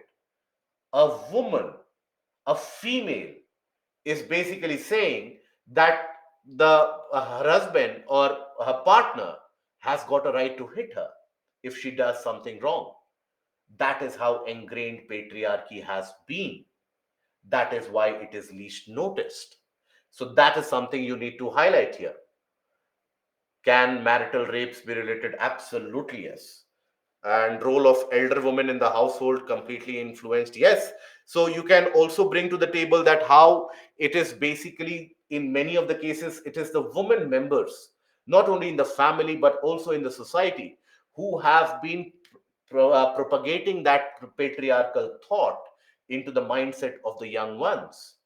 Because when a child is born, that child is open to ideas, and if you put the ideas into that child from the very, very young age, that this is your foundation, this is your restriction, you cannot dream beyond that, you cannot think beyond that, you would always come across, and this is an example I oftentimes cite. Those of you who have had an interaction, or when I had a chance to interact with you before. So many of them I see in the case of many of the candidates as well, where if sometimes I get a chance to interact with the parents, they come to us and they say that I have given my daughter full freedom that she can do anything she wants up till the age of 25 years. After that, she will have to like get settled, and what we say she will have to do. Now, can you impose a similar restriction? Can you imagine a similar restriction being imposed on a male child for that matter? We have many of the people that we encounter who basically are have to prepare, they have to take care of the household chores. Now I understand many of them are working, etc. So you have people who are working while preparing, but then women in many parts of life, they are expected to play a larger role. That is why UPSC in the same line had asked another essay topic, and that was that modern woman in India is a myth. Right. So that is basically what UPSC is getting at. Yes. Parents saying that I denote my daughter, or I treat my daughter as if she is my son. Yes, that is perfect. Supporting. Yes, triple talaq can also be brought to the table. All of that, sexual harassment at workplace, lack of freedom and mobility. Yes, you can also think about it that in the even in the corporate setup, or in the parliamentary setup also, or in the outside environment also, you will say the case of the panchayat patis that you have seen, right? Then, for example, you would have come across a scenario that if even in the corporate ladder, all those of you who are working in the corporate structure, many of you I gather are working in corporate structures. Now, all of you would have come across a scenario that if a male, in many of the cases, if they rise up stupendously fast, they are said to be bright, intelligent, etc. But the same point of view is not held for a female employee or a female co worker if she rises up the ladder quickly. There are various insinuations, allegations, inhibitions, and limitations set upon her, right? Khap panchayats. So khap panchayats, etc., they are very, very apparent. They don't come into the category of least noticed. Woman is seen as a matter of pride. So it is not as a matter of pride. I understand what you're trying to say, that they are thought about to be representing one's own interest and the entire prestige of the society. I understand what you're trying to say, but you have to frame it in a different way. That in our country, sadly, or not in only in our country, in majority of the, in almost entirety of the world, but in our country, the issue is that we have either elevated women to the level of gods and goddesses, right? So when we elevate them at the level of gods and goddesses, we expect certain behavioral aspects out of them. And that expectation setting, which is done, no individual can ever match that. So that is where they are always said that, they always have a reference that this person represents the prestige of the family, person represents the prestige of the society. So that is not the same parameter held to a male person. So be it the career development, be it education, be it financial independence, be it even the ability to dream in many of the cases, that what can you dream, the ability to make a choice, that is also inhibited. Gender based items, yes, and justice for women done by men, the social reforms brought for women, for example, be it any kind of social reform that you see, large scale social reforms, be it the banning of the sati pratha, be it the widow remarriage, it has been championed by men. Because why?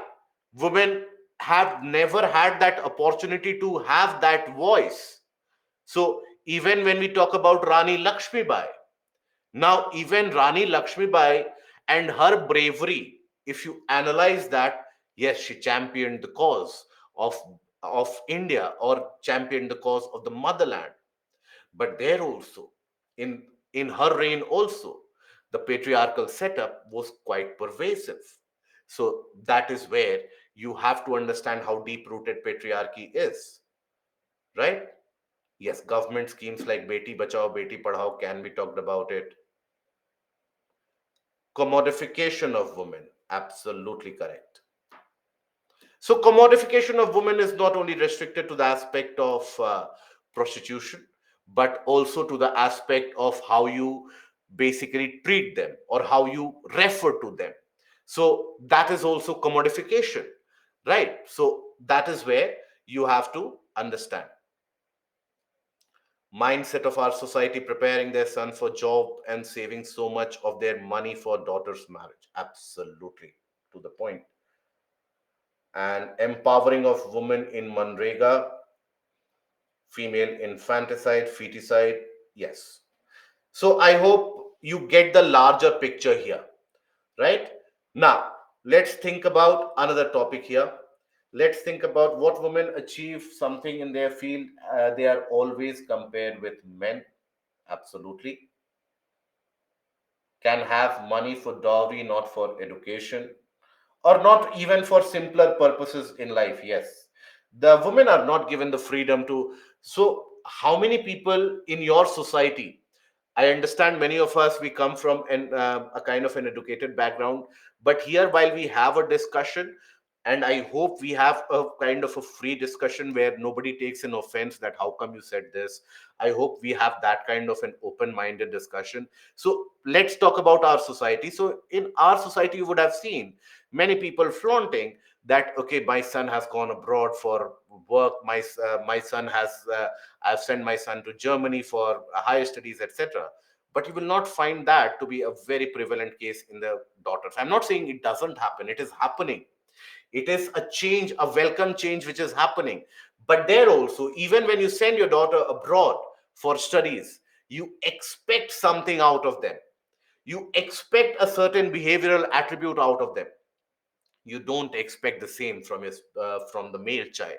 You expect your daughters to again come back and be a part of the household, regardless of if she's studying in France, maybe, right? She might be in Paris, but she is expected to do all the household chores. If your son is studying there, he needs some help to do those household chores. Why that difference? So that is the deep rooted pervasiveness, and its implication is as simple. If you visit any rural, let's say, the nowadays you have for the past couple of decades now, you have an increased stress on building more schools, on building more toilets, for example. Now you will find many of the schools, they will flaunt you that we have built a toilet, but you will find that those are not the toilets for girls. There is no toilet for the girls. Now if they have to use the washroom, they have to they always need to have an inhibition amongst them, right? So that is the deep rooted pervasiveness of patriarchy, where in a way, from the very young days, we are disenfranchising the girl child, that this is not for you, this is your foundation, this is your limit, don't escape your limit. Okay, so that is the aspect that you have to stress upon. Groups of men on roadside bus stops, yes, you can talk about that as well. Voyeurism, And something women are creating a vicious cycle for themselves, like mother doing domestic violence for son. Yes, so women being propagators of patriarchal setup. Most of the time, women are educated just to find a suitable groom. Yes, perfect. Can we quote Jyoti Maurya example that makes society thinks matriarchy is harmful? Yes.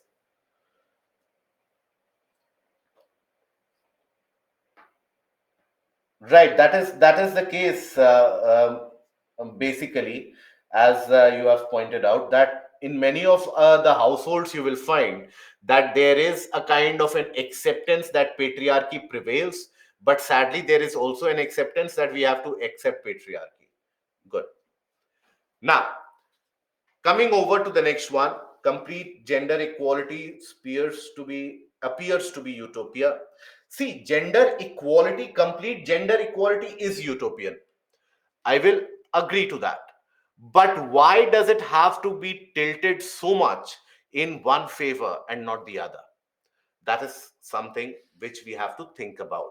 That is where we have to bridge the gap and understand that the society is always not the case. You will understand and you will find out.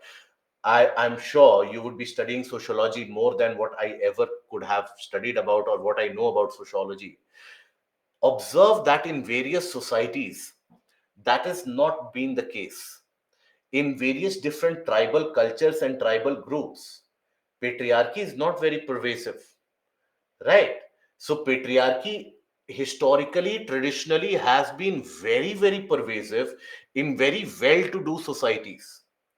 That is where in very prestigious and well-to-do society, that is where in well-to-do societies they started attaching prestige with the aspect of the female gender.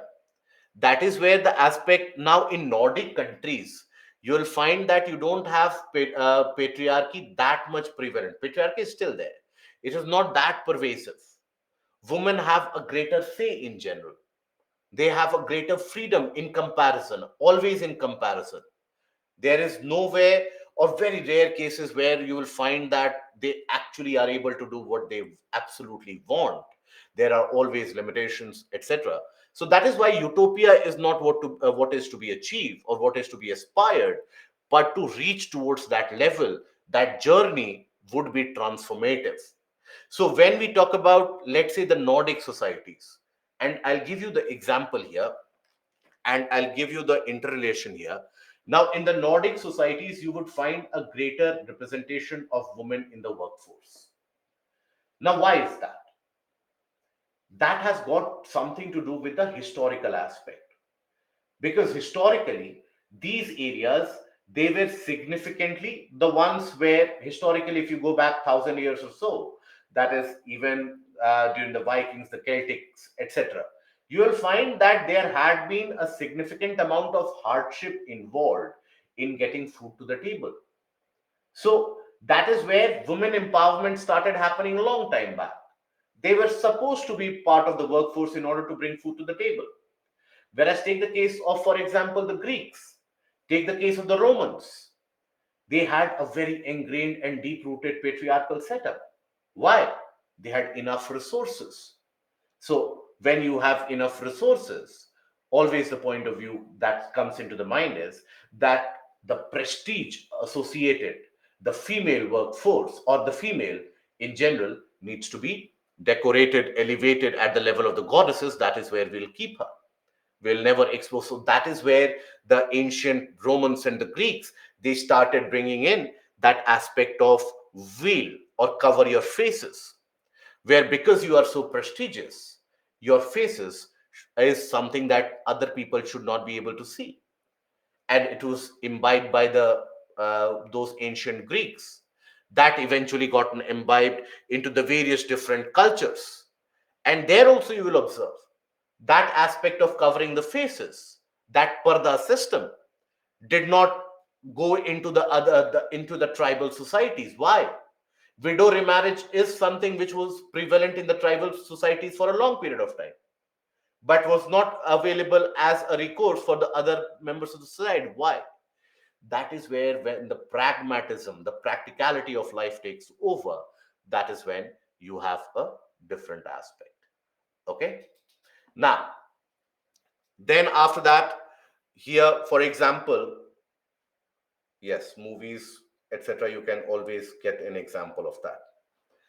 Then technology as a silent factor in international relations. So what are we actually referring to in this case?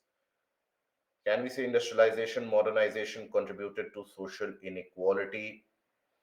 It did, my dear friend, but this aspect of patriarchy goes long before that itself.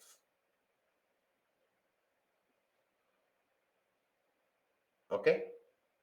So, what is this technology as a silent factor in international relations? Nuclear and non nuclear power, supply chain. Good. India exporting missiles. Good. That is actually relevant. ICET and Indus X. Yes. Space war, defense. Okay. Fourth dimension of war, health. Good. Semiconductor. Good. International Solar Alliance for solar. Very nice. E-vehicles, biobar. Artemy Accords. Very good. Graphene, even vaccines. 5G. Good. Critical and emerging technologies. Space and satellite. And cyber crimes. Yes. F414, is it a missile or is it an engine technology? Mineral supply chain for lithium, yes. Vikas, no, my dear friend, that is not the case. That is the aspect, what you're saying, my dear friend, that is the reason why that patriarchy is, or that is not the reason, but basically that is the thought process to limit their freedom in many of the ways. That if you provide freedom to women, it leads to adultery, immorality, etc. That is hardly the case. That is something. So, if you provide freedom to men, won't that lead to adultery and immorality? So, always understand that goes both ways.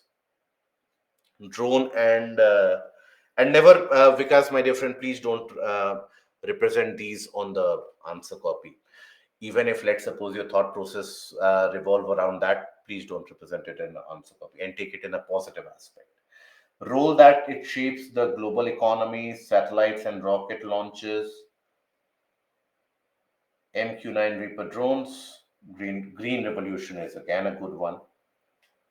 Yes. Technology sharing, AI, API.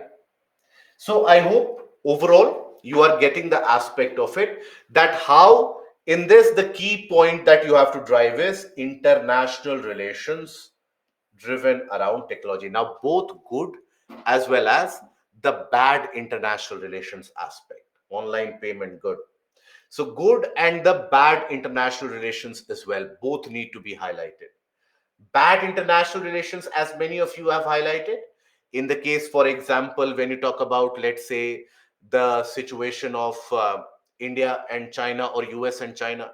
Now, recently, that is last night, Joe Biden imposed certain fresh restrictions on investments which can happen in China. That is based on technology in many of the cases, the critical technology. Okay, same is the case with India and China. We are we have imposed a kind of our we have launched our own plan for semiconductor industry. Now, India was supposed to be providing certain equipments to the Tiangong space mission, but that has come to an end after we have been a part of the Artemy Accords. So, all of this. Yes, Vikas, that is true. So you can highlight that in a point of view. I want you to highlight these as a point of view. So highlight them that these are the discussions which go on in the society, which is pervasive to the minus. If you want to highlight that, you can absolutely do so. Absolutely. And closer to USA, starting with technology sector, ICET, ISRO launching the satellites of underdeveloped nations. Yes. Swati 2020 Mumbai, Chinese cyber attack. Yes. Should I write in paragraph or points? So always paragraphs, never in points. Okay. So that is basically few of the examples that give you an idea of GS based and philosophy based topics. We'll come to more such examples as well. Don't worry about it. I'll take more such examples. I want you to follow this kind of a freewheeling nature of discussion.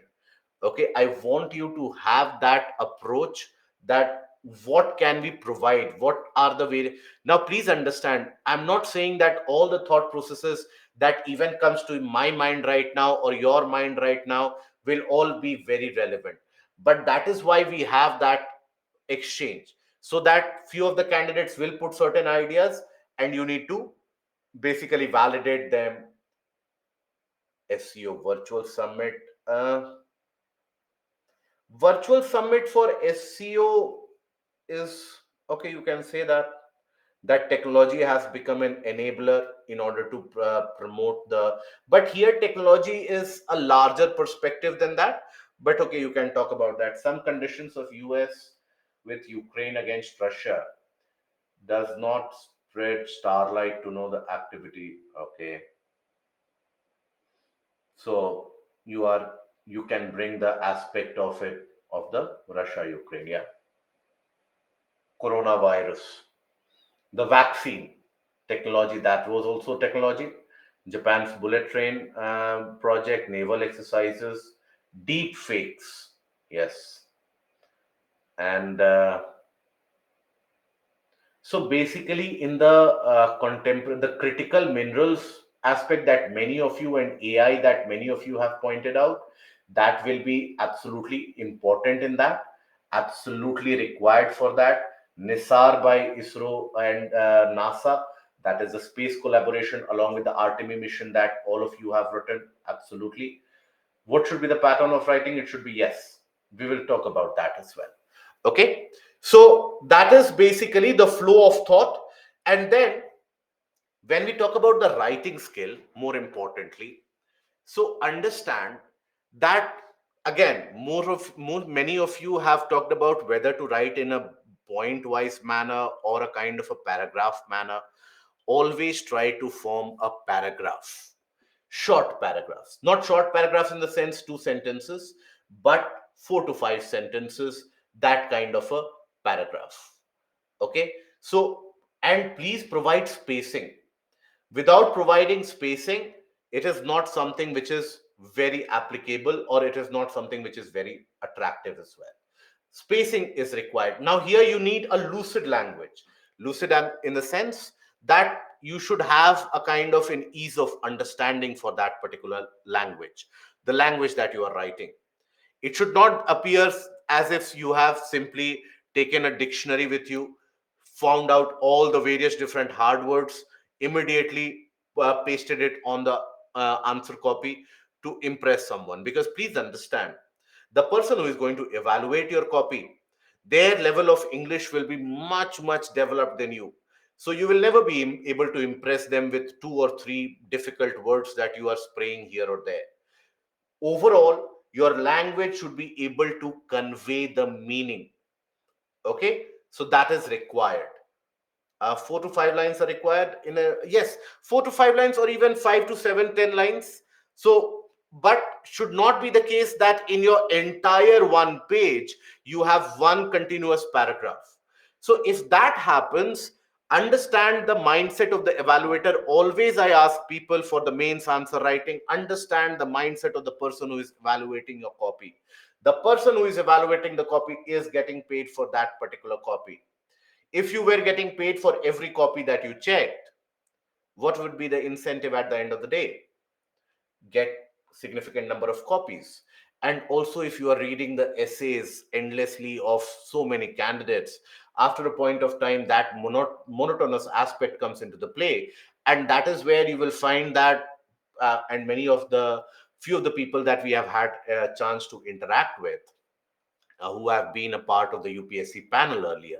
Now, obviously, we get a chance to interact during the time of the interview panel and the mock interview. So, few of them basically, they always, and they are very upfront about it, that look, we have never, many of us, we don't even go through the entire answer. We go through the first two pages. We get an idea whether this essay is worth it or not, or this answer is worth it or not. If it appears to be worthwhile, then we take the pain to go through more of it. Otherwise, we give an average marks and be done with it. Okay, so that is the approach. So for that, you need to hook the evaluator to your answer paper, right? The attention grabbing should be there. Now there needs to be a flow of thought as well. Flow of thought is one paragraph ideally should be leading to the other one. Diagram in essay, will it be attractive? So what is the diagram that you will draw, my dear friend? In the case of the technology as the silent factor in international relations, will you start drawing about a missile or a space rocket, and then you will talk about Artemis Accords, and then you will draw a hydrogen cell to talk about hydrogen fuel? You can draw a flow chart if required in certain cases. In the aspects of economy, environment, there is always a scope for drawing flow chart. For example, even in governance matters, you can draw certain blocks. So that will be an attractive feature. But please, diagrams that you draw, is there is not scope for that. Yes, flowchart is something that you can draw. Yes, correct. But not always. Always you don't have a scope for that. And be open to the possibility that the topic that will be asked out of you, be open to the possibility it has got no scope for flowchart. So that it should not be that you have come with a preconceived notion, I'll draw a flowchart, and you are not able to do so. Okay. Now, then flow of thoughts, one point should lead to the other, ideally. Or, for example, when we talk about it, let's say you have provided an introduction. Now, the portion of body should actually start organically from that portion itself. It should not be a kind of a sudden jump start. It should organically move ahead. Okay, so that is the flow of thought. Even for example, when we say flow of thought, let's suppose we talk about any of those which we'll later talk about as well. Suppose wisdom finds truth.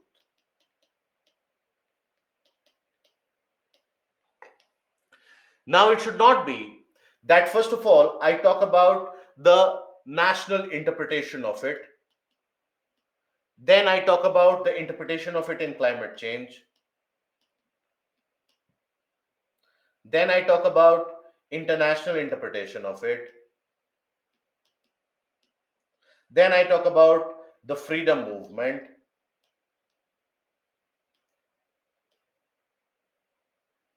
right? Then I talk about, let's say, the aspect of personal interpretation.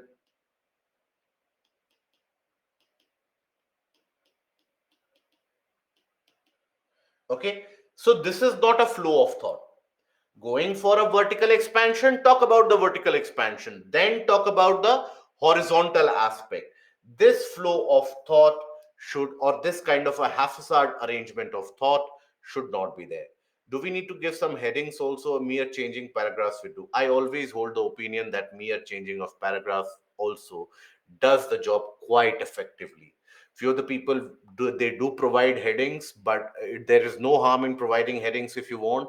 But ideally I would suggest to you, have a kind of a spacing, so that, and underline the important phrases that you want the evaluator to take a look into.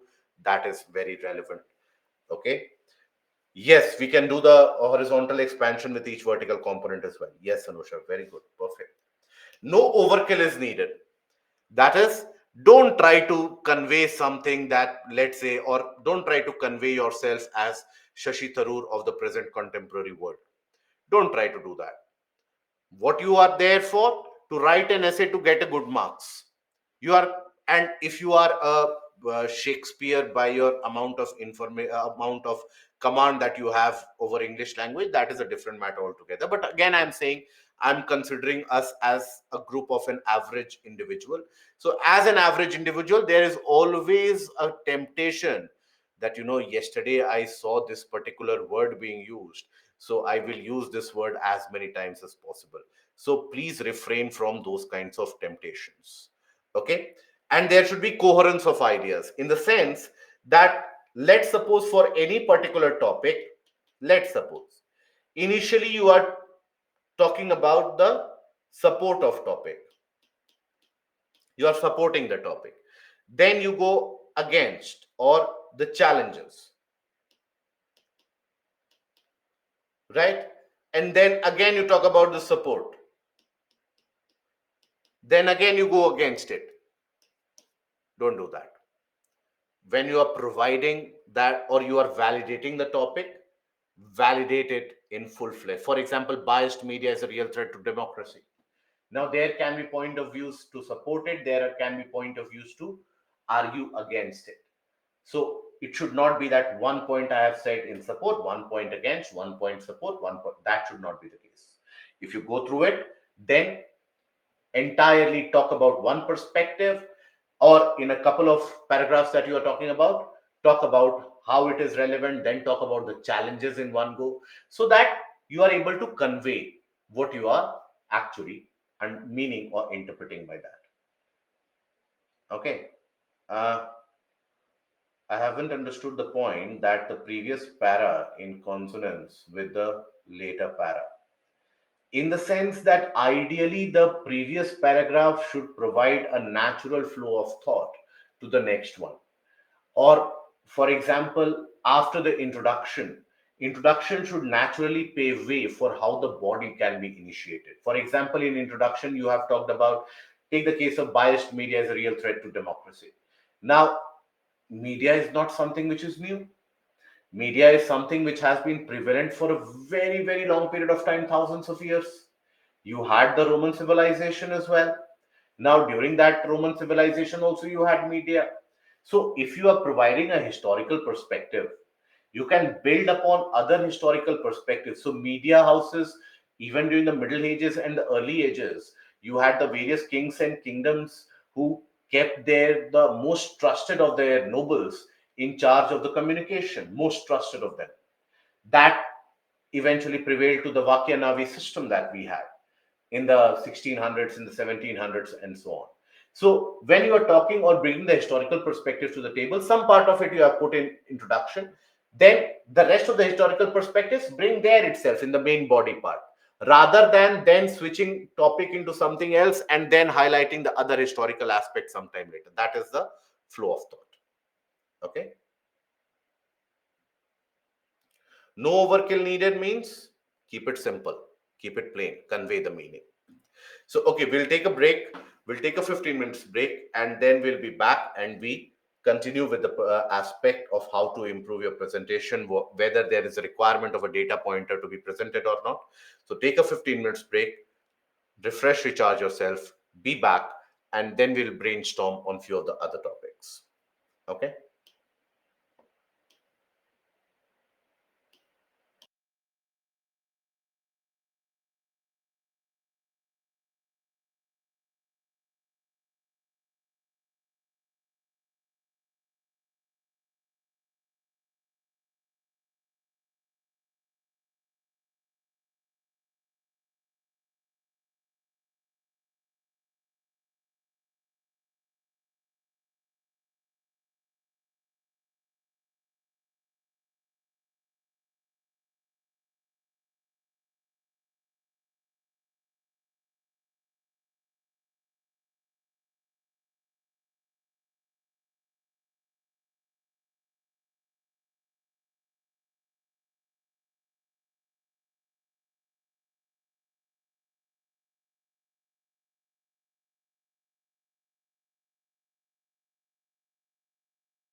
A confirmation about the audio, please, guys. If the audio is clear and available, kindly confirm. Thank you. So, when we talk about the aspect of presenting your essay, see, it is not only about having the ideas in your mind, it is also about being able to present them. So, first of all, you need to be able to present a comprehensive argument. That is, what is it that you are trying to convey? So, that needs to be very clear in your mind. That, for example, if you are talking about any particular topic, GS based topics, or a kind of a philosophy based topics, you need to be very clear in your mind that what is the overall encapsulation of idea that you are trying to convey or that you are going to convey in the long run. So, the ideation or conveying the ideas.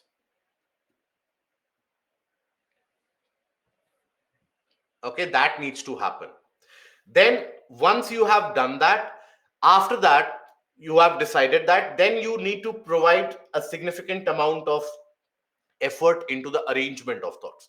Always advisable. Now, does not mean you have to be a kind of a cheerleader for the various different as the late Sri Arun Jaitley once said that being in a democratic setup does not mean you have to be a cheerleader for the government. So does not mean you always have to agree with whatever aspects are presented on the table or whatever point of view is there, but there is a way to present the criticism as well if required. Always advisable, first of all, to bring forward the messages in support of the argument. Always. Now, you will always have certain arguments in favor, certain arguments against. Now, obviously, for a topic like such as patriarchy, you will never come across the fact that why patriarchy is good. That kind of an argument, even UPSC does not expect out of you. So, in cases where you have both sides of the argument, always advisable. First of all, represent the ideas in support, and whichever are the ideas that contradict the sense of the argument, provide that as a sense of challenges. So, arrangement of thoughts initially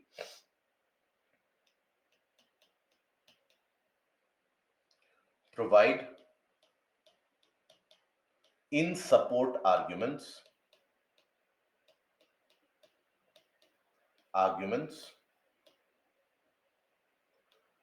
then challenges or limitations,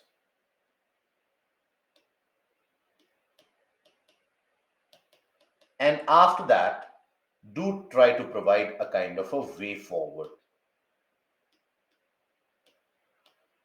And after that, provide the conclusion will be the encapsulation of everything that you have managed to represent. Now, in the GS based or topics in general, always advisable to have certain key data pointers. I'll tell you with the when we approach the GS topics, for example, what are the kind of data pointers that are needed to be kept in mind when you are talking about those GS based topics, etc. So always in those cases advisable that you provide certain data pointers or case studies. This authenticates the argument. Okay, provides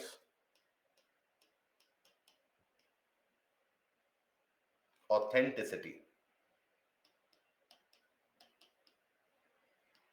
to the argument.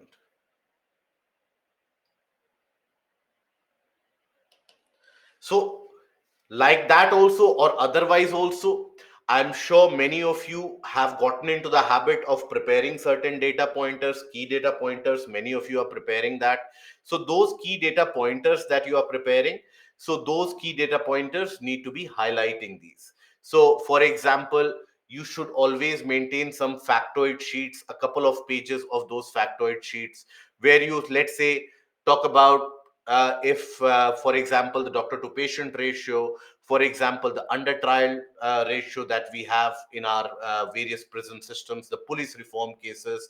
So those literacy rate, sex ratio, so all those aspect needs to be highlighted there in order to substantiate. Now, case studies are important. What are case studies?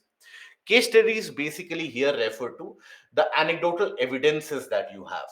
For example, when you come across the various different magazines and even various different news articles, you will come across the fact that in our society itself, in various parts, there have been various examples of how few sections of people or population have defied the existing social norms to achieve what they actually wanted to.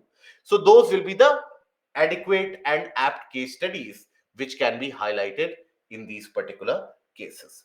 Then after that, once you have understood that, your key point is to make the evaluator read. Now, that is the entire purpose when you are writing the essay, that evaluator should read. You are a creator in that case. You are acting as a content creator when you are writing the essay. So your content, it is worthless if the evaluator is not even taking a look at it.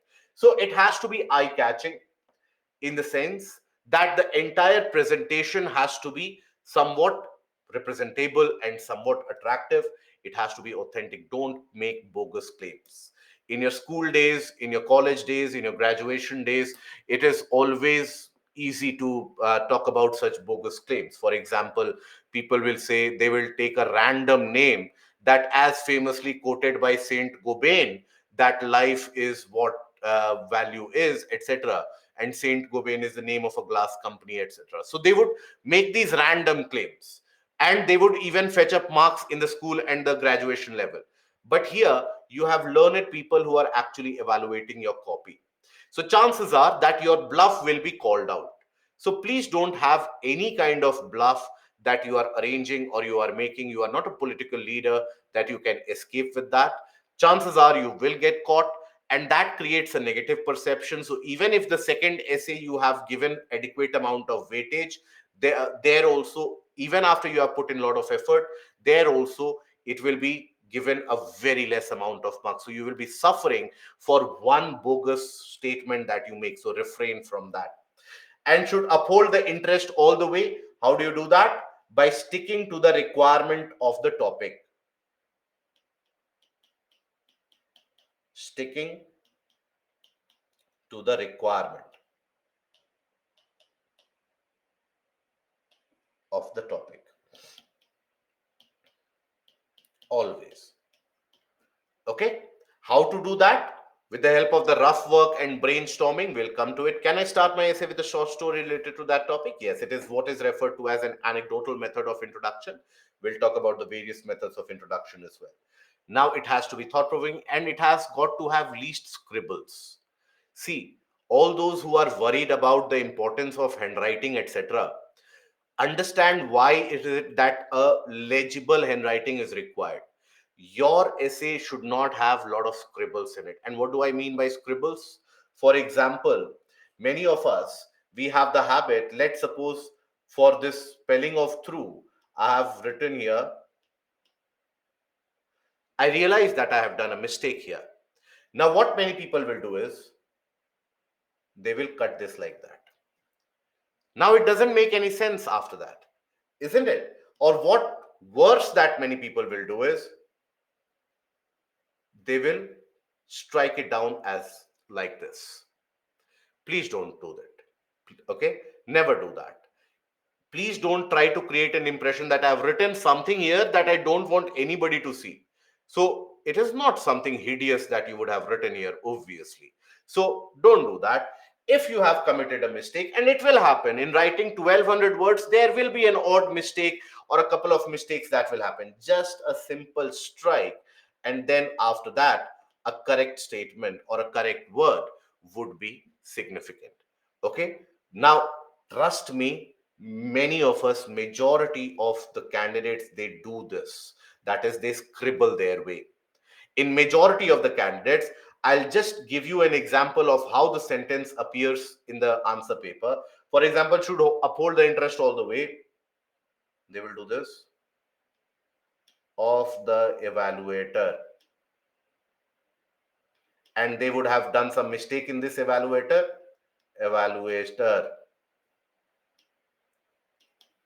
then uphold Now, such kind of things, if it is present in the answer paper, now these are minor things, dear friends, but please understand that is it is these things which create a lasting impression. So don't let these things hamper your preparation that you have done and every bit of hard work that you put in. Don't let that hamper it. Now, approach of an essay, obviously, I hope we are aware, essay needs to have a kind of an introduction, body, and conclusion. Now, before that, how to start an essay. So you are given 4 topics in each of the section. Now, choosing the topic is the prime important one. Choosing the topic, which topic to write an essay about. So that is important because by the time that you are appearing for the mains examination, your level of proficiency would be such that no particular topic will come as a complete surprise that I have no clue what that topic is talking about at all. It will not happen. You will be able to have a gauge about or a gauging about what that topic is more or less talking about, right? So which topic to choose from, that is important. Once you have done that, I'll talk about how to choose a topic or what are the things to keep in mind when selecting a topic. Then go for the identification of the keywords and then do the rough work. Rough work is a must. Ideally you can do it by the help of the various different by the help of pencil as well. You can do the rough work. Now, what do we mean by keywords? Keywords are those particular parts, words, or phrases of a sentence which is something which adds value or meaning to that particular sentence. It carries all the weightage for that particular topic. So when we talk about keywords here, so for example, they give the meaning to the topic, they give you the idea of the main pole that the topic is going to revolve around and the various different nuances attached. So for example, if I take the case of it, values are not what humanity is, but what humanity ought to be. Now, this is a philosophy based topic. Now, the aspect of keywords is associated with philosophical topics itself. So, here, values are not what humanity is, but what humanity ought to be. Now, here, values and humanity is around what the entire topic is revolving about. So, the meaning of it is attributed by these 2 words. So, what is the meaning of this topic? That the value system that we talk about, it is not something which is represented by our present scenario of what humanity is. It is something which should always be ideated upon what we are trying to achieve, what we are trying to have as a kind of a goal. So that is where you have to talk about what do we mean by values. You have to develop a perspective about what do we mean by humanities here. What can be the various perspectives added to the table for both of them. So when you provide those, that is what, or the keywords, identification of keywords also helps you understand what needs to be written in the essay. It helps you stick closer to the demand of the topic as well, that what is the requirement or the demand of the topic. Then wisdom finds truth. Here wisdom and truth is around which your entire essay will revolve. Values are set by the experiences and mindset of a person,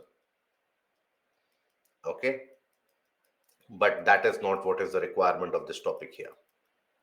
You can elaborate upon that in the case of the when you are elaborating about values, but then you need a different requirement. When I discuss this question in detail, we'll talk about the requirement of that question and the perspectives. Now there are multiple topics around similar keywords. For example, around the keyword of truth, wisdom finds truth, truth is lived not taught, when money speaks truth is silent. So in all of these various topics, truth is a commonality. So always advisable that when you analyze the PYQs, few of the famous keywords or few of the frequently used keywords should always be prepared. At least you should know the meaning of them. At least you should be able to develop a kind of a narrative around them. That what is the narrative that you can build for the geopolitical setup, for the contemporary setup around them, that should be done. Now, then when you identify the keyword, You understand the demand of the essay, you don't digress, you stick closer to the demand of that particular topic itself, you keep on attacking that particular topic continuously, and thereby it leads to judicious time and word management as well. Because I'll tell you how many of the candidates, they make a wrong selection of the topic, and how is it that they suffer because of it. So then comes the importance of rough work or brainstorming. What do we mean by that? So for a GS answer is pretty much straightforward. You know what needs to be written there. So in the case of a GS answer, many of the times there is a kind of an autopilot mode which goes on, and you start writing thereafter. But when you talk about an essay, 1250 words, 1000 words, there will be a lot of scope for a mismanaged arrangement of thought. And it always happens that after you have reached the level of conclusion, then you realize that, okay, I could have used that as well. I could have used that example as well. I could have brought that particular thing to the table as well. So that is why rough work is important. Rough work gives you an idea about the flow of thought. What is the flow of thought which is required? So rough work gives you flow of thought.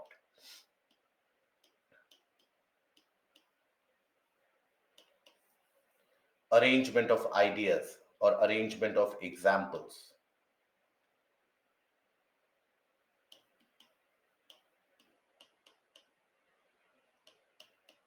They can also be highlighted with the help of rough work. Then after that, examples or anecdotes. Anecdotes in the sense, the stories, right? And how to introduce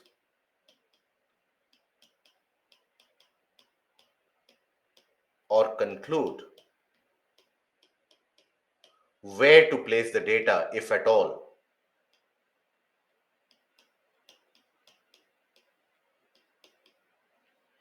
relevant data. So let's take the example of this. So here you would observe that the topic is education without values, as useful as it is, seems rather to make a man more clever devil. Okay? Education without values, as useful as it is, seems rather to make a man more clever devil. Now, here in this particular topic, first of all, what are the keywords here? Please identify the keywords in this case.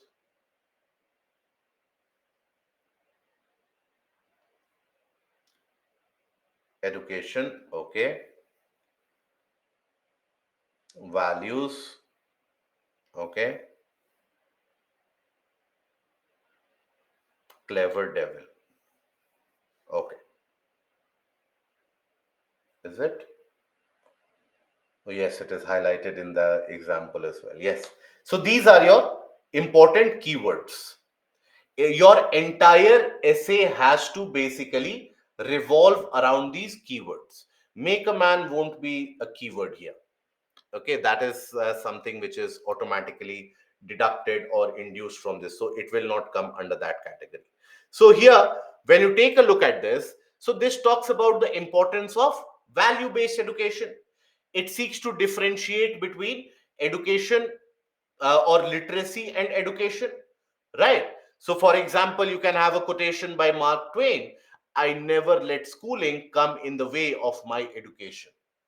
So Mark Twain thereby is able to distinguish between what do you understand by a normal schooling or a normal education system, and what education system ideally should be. Okay, so that differentiation should be caught. That differentiation should be understood. So you first of all carry out the rough work. Always advisable to do it with a piece with a pencil, so that it is easier for you. Now observe here that in this rough work, first of all, you decide in intro what is it that you will write.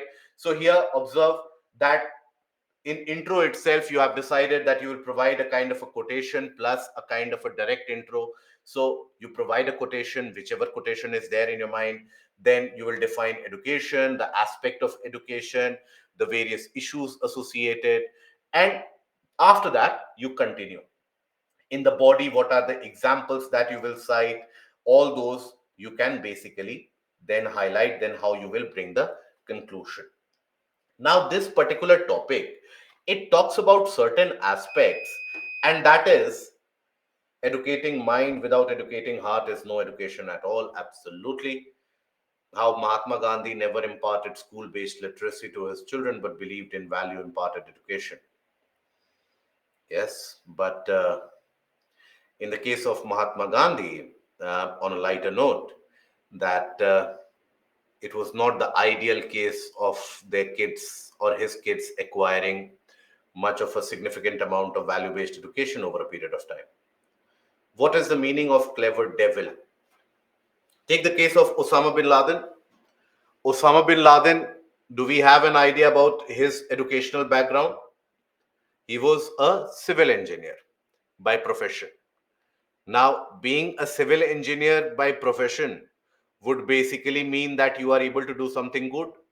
You are able to impart some amount of value to the society. But what did he do? So that is education without value. When you talk about the larger corruption scandals and the larger corruption cases which go on, now in many of them, you have the bureaucrats which are heavily involved. Now, these bureaucrats, do you think they are not educated? They would have cleared the examination of civil services just like you are aspiring to do. Maybe they would have done it in the first attempt, maybe they would have done it very easily. But the corruption goes on. So, education without values, they know better than you how to manage money. Right. Similarly, you have many educated people carrying out larger level of scams, pulling off larger level of scams. That is very impossible to detect. Right. So why? Because they are educated enough. And here examples can be always taken. Cybercrime, for example. Yes.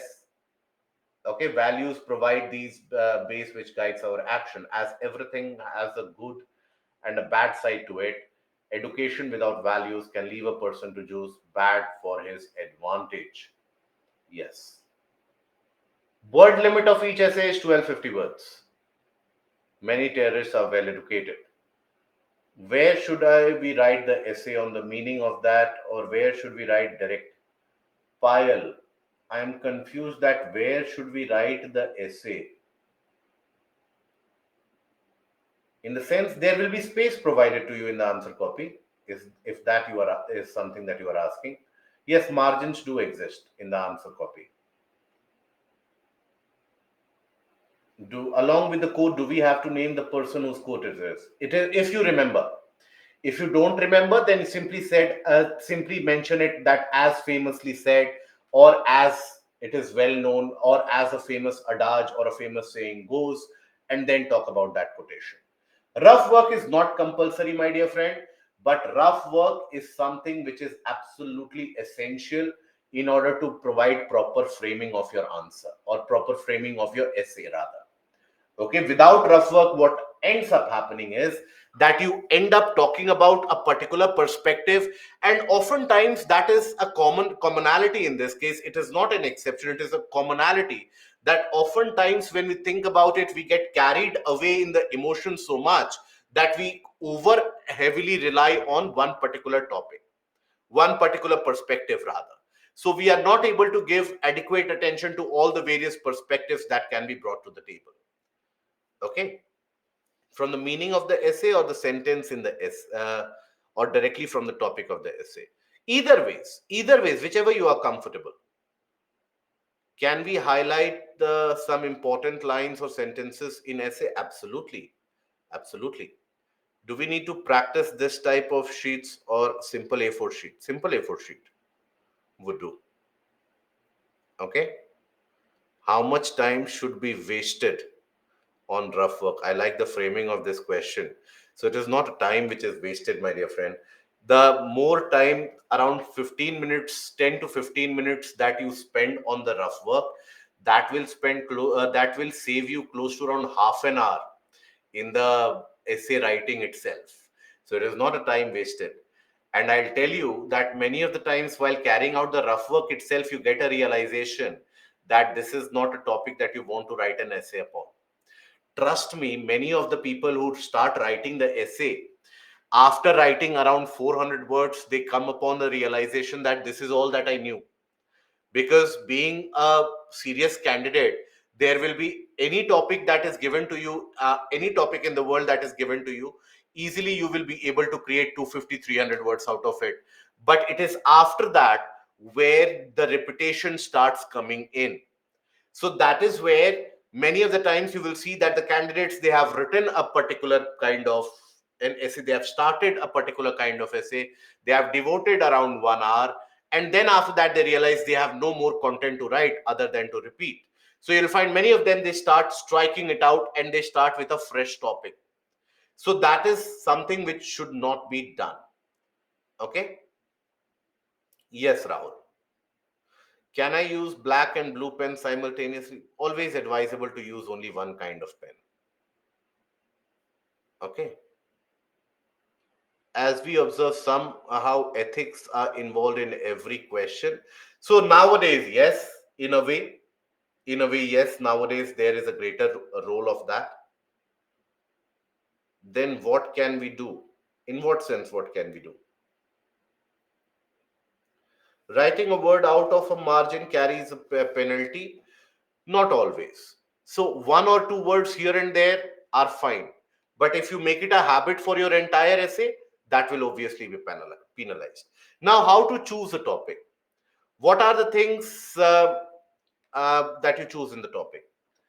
Quoting Osama in this example is not completely correct because Osama had values, but the method that he used to fulfill those values, what were his values? What do you think were the values? And what do you define as values in that case? That is also important. Because when we talk about values, please understand values are different from your belief systems. Belief systems, they don't represent values. You can believe in something, but that does not always represent values. Okay. Kindly quickly elaborate about Mark Twain. Mark Twain basically quoted about the fact that I never let schooling come in my way of education, in the way of my education. That means what you attain in the case of the formal education mostly is just the literacy aspect of it. You get to know about various things. But real education is when you attain certain amount of morality, certain amount of values associated. That is what was reflected by that particular quotation. Okay. So how do you choose a topic? So first of all, so Satyam, I hope you are able to understand what I'm trying to convey here. Okay, why Osama bin Laden's example and why the case of corruption can be taken as the example here. Can we talk about Oppenheimer, scientific inventions?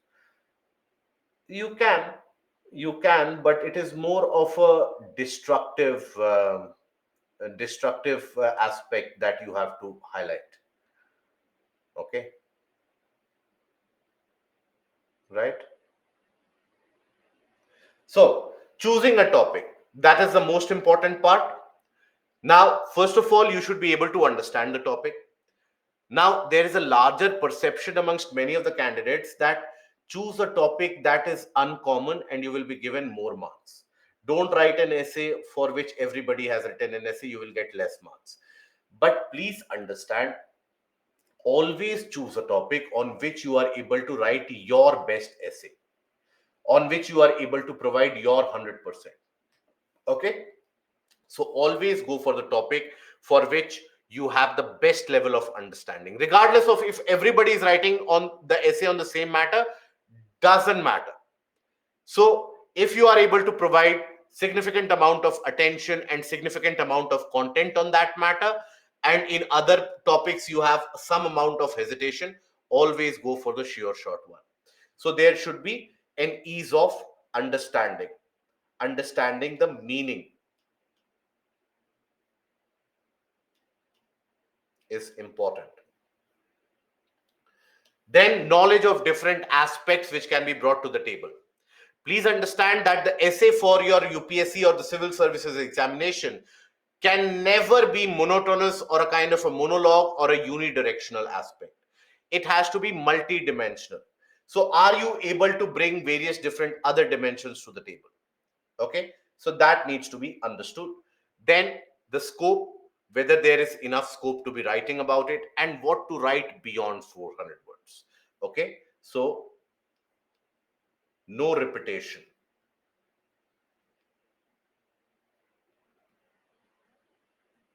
of earlier thoughts.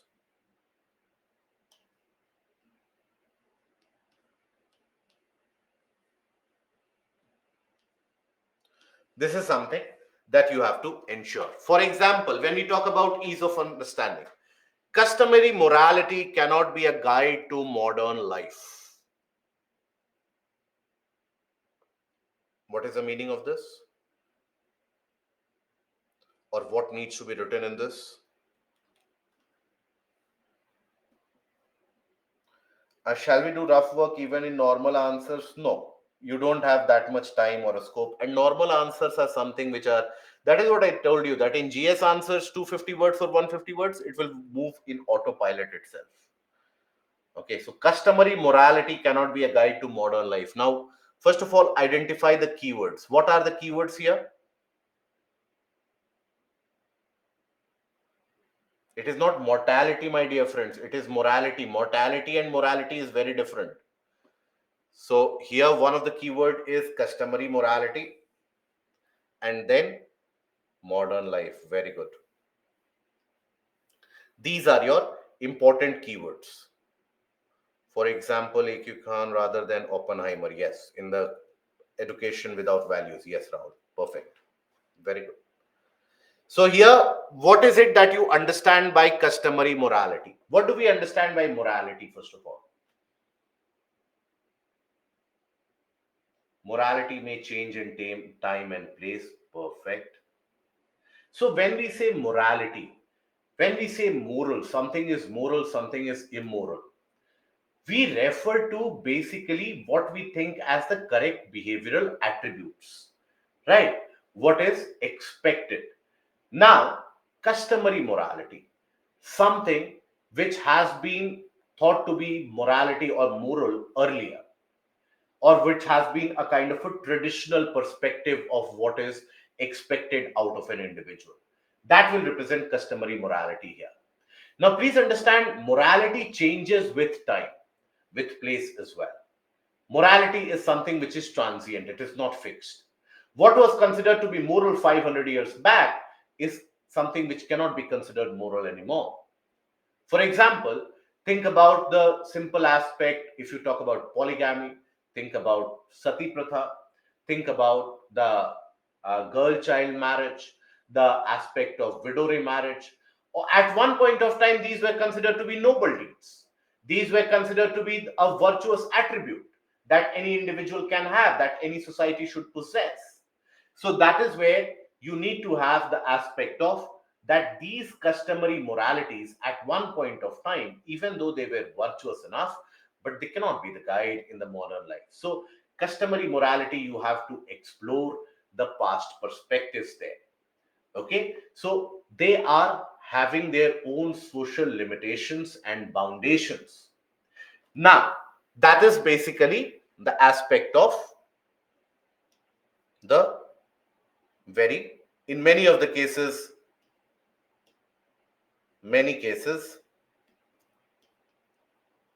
retrograde practices. But here, if I ask you a simple question, can there be a point by which you don't accept this point of view, or can there be certain points by which you contradict this topic? Abhijit, very good. Ilma, yes. Perfect. So there is also an alternate point of view for this that you should be aware of. It is not always that this is true in all the cases. For example, when we talk about family ties, for example, when we talk about the man nature relationship that we have in our country, in our culture, and not to south, east to west, in the cultural unison that you have, that in all those areas you will find that there has always been a greater reverence for nature and natural rights. There has always been a significant amount of reverence for the elders, and that is true for all the Asian societies in general, more or less. So elders are respected significantly. In many of the cultural norms, there has always been a kind of uh, cultural aspect, a morality aspect, where you always treat elders with greater respect. You never raise your voices against them. You treat them with reverence, and that is a good aspect in that. Why? Because you tend to learn from their experiences overall. Okay, so that experience sharing happens because of that. Shift in culture as well as religious aspects. Concept of Vasudev Kutumbakam, very good. Um, yes, Swapnil. Customary morality flows from ancient culture and traditions. Yes, and based on caste. Is morality based on traditions and customs? Form of morality dictates everything from what we should eat to what we should dress. Correct. What the social media and other streaming platforms are propagating against customary morality can't be justified on their right to modern life. Yes, that is true. But you also have to justify that. Yes, correct. For example, mutilation in some parts and in mainland, principles that form basis of your life, comparing behavioral, traditional, and modern aggression yoga. Okay, so rather than yoga, Sneha, you can convey a larger aspect here of well-being. That is what is promoted even in the Ayurvedic setup, which has been present over this land for like millennia altogether. So that well-being along with yoga, you can always propagate that. And it is not codified in the constitution. Morality towards society, Gurukul system. Yes, the bondage, not the bondage, but rather the bond that you have, the special link that you have, the teacher pupil relationship that you have.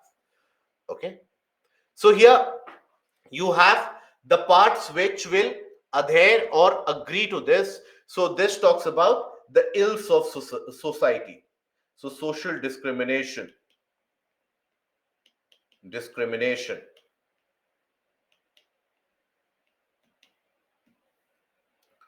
Then other aspect of social discrimination can be, for example, you can have caste based discrimination, gender based discrimination, economy based discrimination. So various types: caste based, gender based,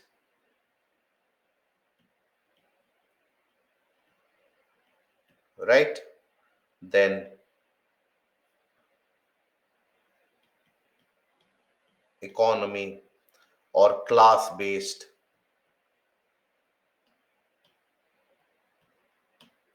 Okay, so that is one of the ills, right? Worshipping nature.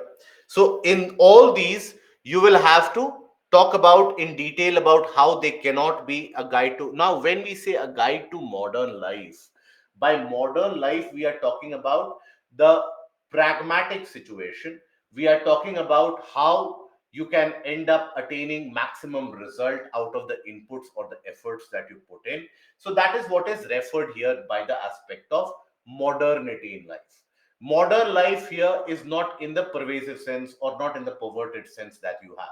Modern life here represents pragmatism, represents equality, represents fraternity, represents human values, human rights. And so always it is said, please don't judge the past actions based upon the present set of values. Always it is said. So it talks about the present set of value based systems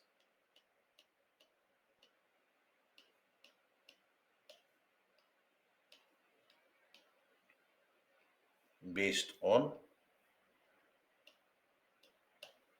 equality,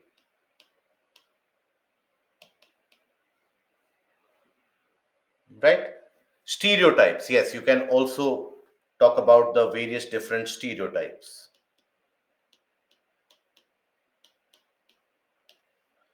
Then,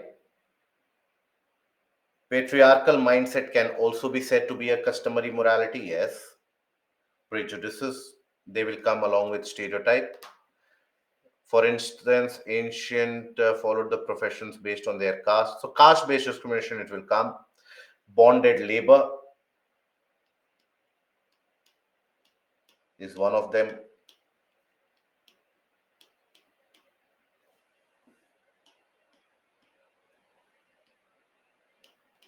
Concentration of power, monarchy, very good. Of power, monarchy. Okay, then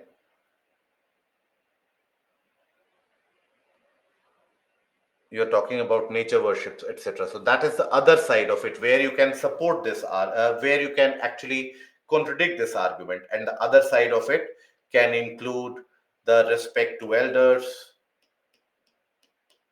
or respect for elders, family ties. You can talk about nature worship.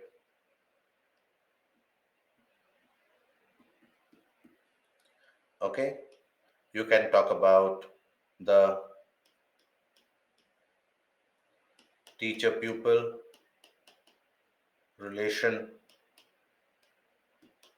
Then you can always talk about the aspect of, let's suppose, you can also talk about here the portions here. For example, you can Atithi Devo Bhava, that many of you have pointed out, international relations,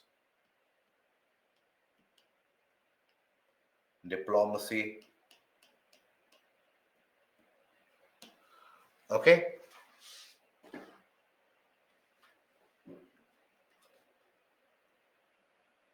Madhur, if we write answer in simple and clear language by not using difficult words, it will be the best answer. And spirituality,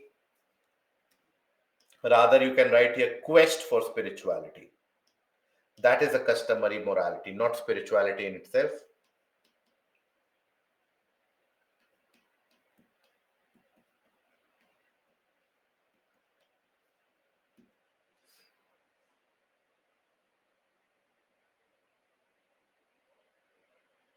Yogender, Nagrik Kartavya is not something which has always been followed. Because in many of the cases, what you are talking about, the duties on the parts of the citizens, that has not always been followed. Superstitions, etc., will come into the part of this.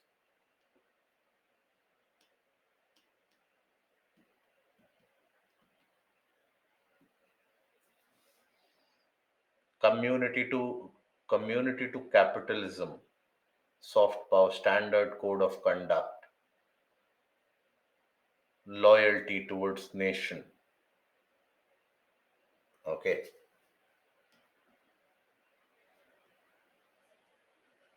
loyalty for or to the motherland.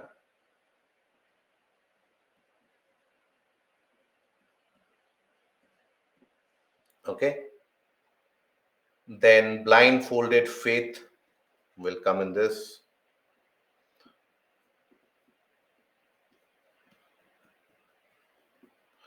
But that is more or less already represented. Cultural cohesion has never been a part of the customary morality. It has not been a part of a significant customary morality. Festivals based on economy. So, okay. But that is not a, you are talking about traditions now. See, that is the digression that many of you will do. So, when you start talking about the festivals, cultural get together, and the cultural milieu in general, you are basically talking about the tradition aspect. So morality here, morality, don't forget morality. Don't always over harp on the aspect of customary itself. You have to be talking about the morality as well. Okay, utilitarianism, that can be a good part. Now, here you also have to spend some time on what do you mean by modern life. So, equality, scientific temper,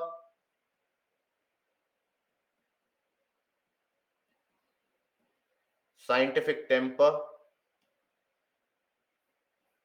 these need to be highlighted. Tolerance, etc., these need to be highlighted. So, that is basically the perspectives. So, these are where you will oppose the topic, this is where you will support the topic. So, in how should it be framed? Should we start the essay by saying that we oppose the topic? Not always so. So always start the topic by supporting the or always start the essay by supporting the topic. Whichever points you have in favor of the topic, talk about that, and then represent the challenges. Okay. Eventually, you can how to conclude. So eventually, in the conclusion, when you are writing about it, so you always have to talk about that there can never be an overall, in a sense, a monolithic behavior or a monolithic approach towards the customary morality which is prevalent in the society. There is always a middle path that needs to be chosen, and that will be the conclusion for most of the essays. So basically, we need to weigh in that what ways or what actually adds value to our present set of life or gives meaning to the present system of life. And that is something which should be imbibed on the long run. Otherwise, it is something that we should let go of. Okay.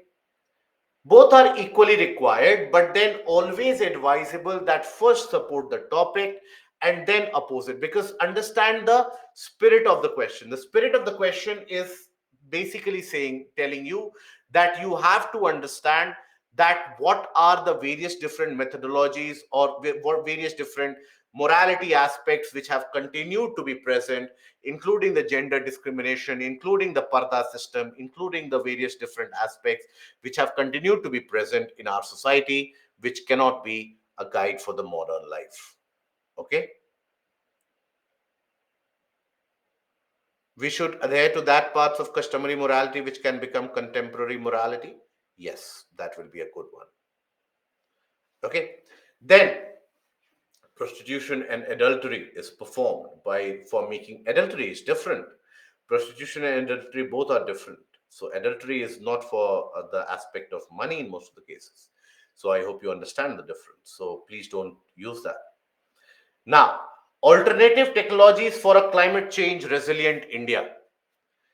Now, what is the meaning here? Climate change resilient India. So here, the keywords will be alternative technologies and climate change resilient. Okay. So that means when we say climate change resilient India, we basically refer to that particular condition of the society of the country where we are immune to the aspects of climate change. We are not impacted by the aspects of climate change, those particular perspectives. So here, what are the alternative technologies that we can talk about? Solar, okay, nuclear, so sources of energy, let's suppose. Sources of energy. Very good, Manoj. Sustainable agriculture.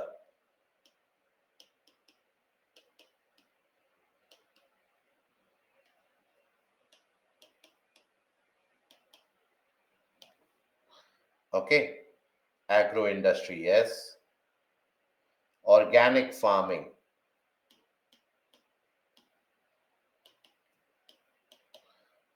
Climate change resilient means which is not impacted by climate change.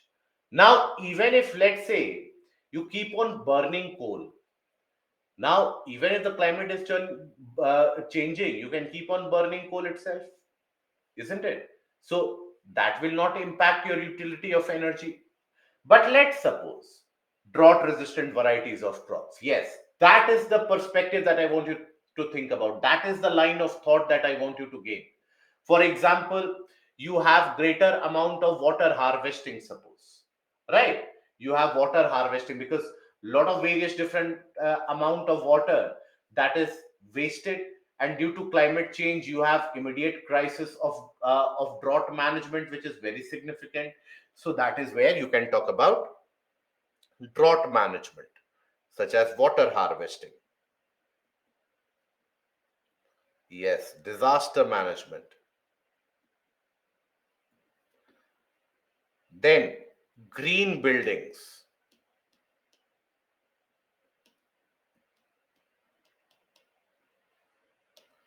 Okay.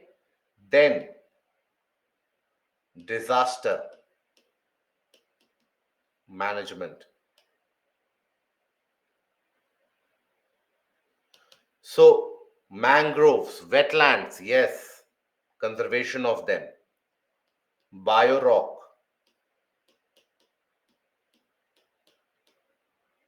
Miyawaki,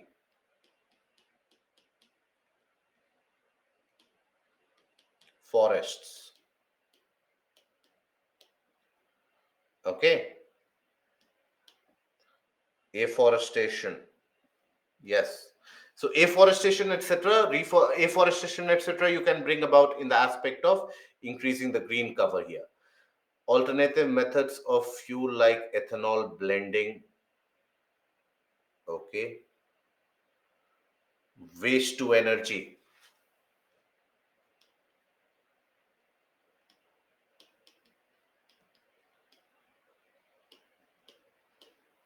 carbon sinks.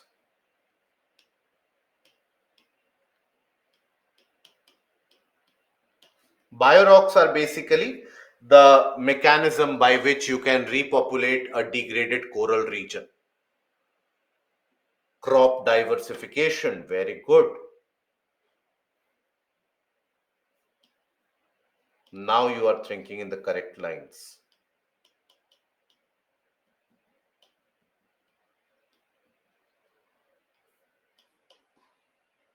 Okay, green building, sanitary, scientific methods of waste disposal, millet year, community participation. That is a good perspective that you can bring to the table. GM crops, that is drought resistant crops, I am sure you are referring to. Electric vehicles.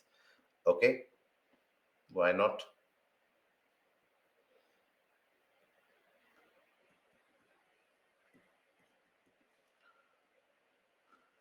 Genetically modified crop, yes. If they are drought resistant, they can be brought to the table. Slag roads, yes. So, circular economy, as few of you have pointed out. So, reduce, reuse, recycle, and there you can talk about, for example, slag roads,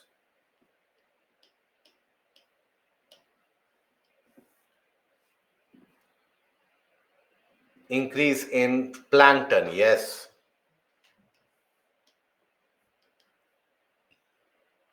that is iron filings,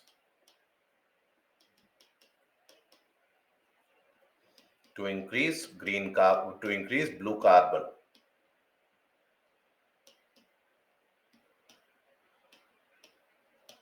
CCS technology, carbon capture and storage.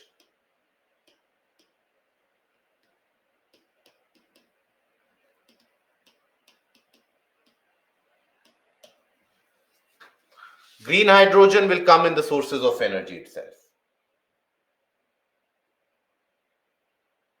Conservation of floodplains, so that during surplus of river water it can recharge the groundwater. So that will come under water harvesting phenomena itself. Soil health card. So soil health card, yes, you can geoengineering better.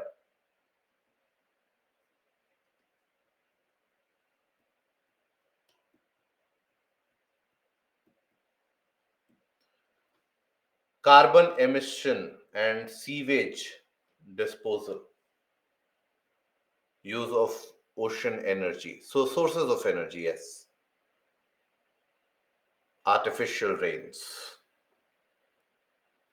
cloud seeding, vertical gardens, for example,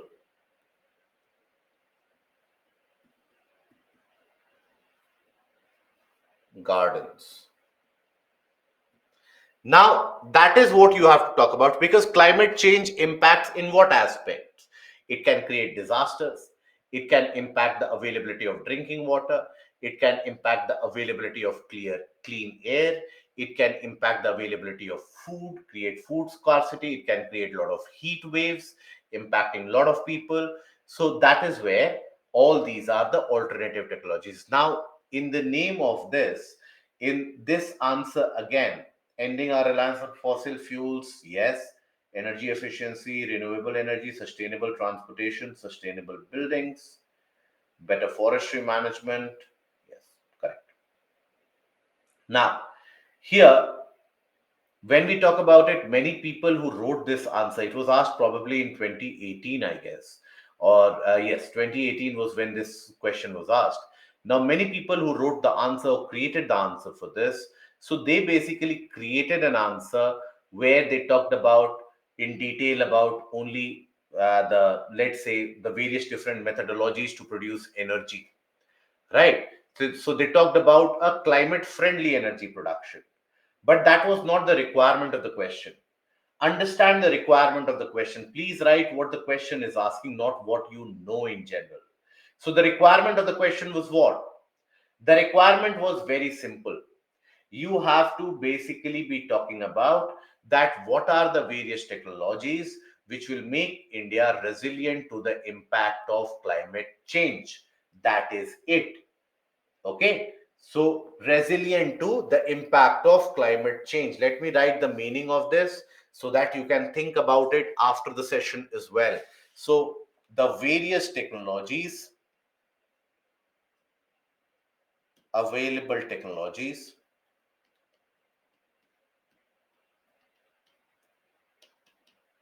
which can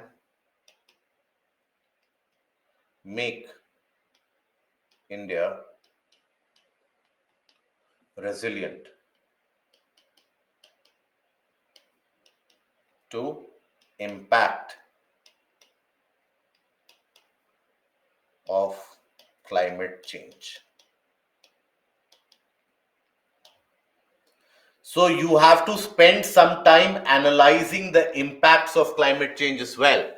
It is here that all those of you who had asked, or a couple of you who had asked, that whether we can represent an image or a diagram as well, it is here that you can always end up representing a kind of a block diagram as well.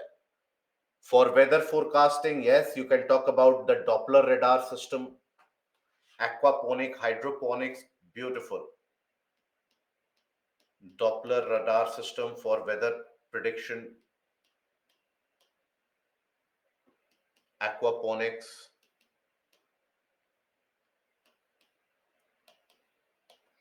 satellite based monitoring system of crops, yes. Air conditioners, never. Air conditioners, they add on to the impact of climate change. So air conditioners, they emit a lot of heat outside. Reset, yes.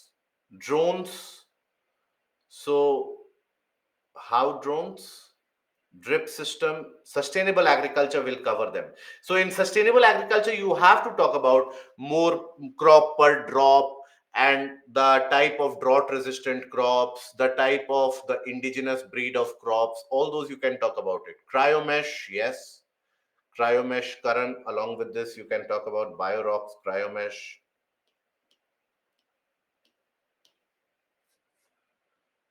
Is it we writing all these topics, or two to three? So all of these perspectives you need to be able to highlight, my dear friend. Please understand, it is not only one of these areas. Okay, so this is an essay. So the greater amount of content or information that you have in an essay, better it is. That is why it is always suggested to have, or as one of you said, to waste some amount of time doing rough work. It is when you waste that amount of time doing rough work, that is when you get an idea about what to write. Okay. Cryomesh is for the preservation of the genetics of the corals, the variety of the corals, so that they can be repopulated. Okay. Right. So now, storage and preservation of processing of food for emerging situation, alternate methods of nutrition and nourishment, you can always talk about. So that is where you, once you do this basic process, then you will get an understanding what to write beyond 400 words, what to create beyond 400 words. So many of the times what happens, as I told you, that when we are writing or when we are thinking that we'll write an essay for this topic, we don't get the content material, that what to be brought to the table after, let's say, a limited GS answer that we have practiced endlessly. So that is where repetition starts happening, as you would have observed in many of the pointers that you have provided. After a point of time, the ideas that you are providing, they keep or they start getting repeated. So that is why you need to think about a topic from that perspective, and it avoids changing of topic midway, and will give you an immense help in framing of the topic as well. That is the benefit that you will get from rough work. Benefit of rough work. Bioplastic, how will it be climate change resilient? It will be climate friendly, but how will it be climate change resilient? Manoj, yes, always advisable that highlight some issues of climate change in this case. No, now, here, every essay needs to be provided with significant amount of perspectives. Now, when we say perspectives, the historical, economic, political, social, the governance based, ethical, all the various different environmental, all the various different perspectives need to be provided there. So the easiest method, and this is also what is referred to as the horizontal expansion of a topic. Horizontal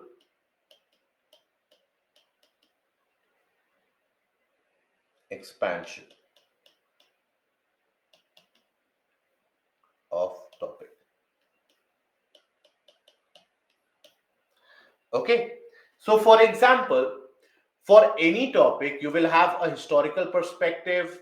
You can have, in certain cases, the geographical, in certain cases, the societal perspective, in certain cases, the political, the international relations perspective.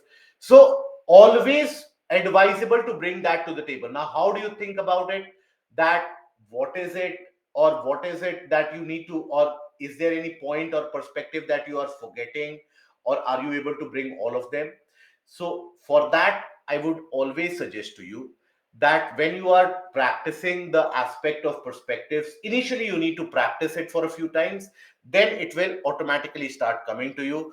Always advisable, go for the syllabus recounting from GS paper 1 to GS paper 4.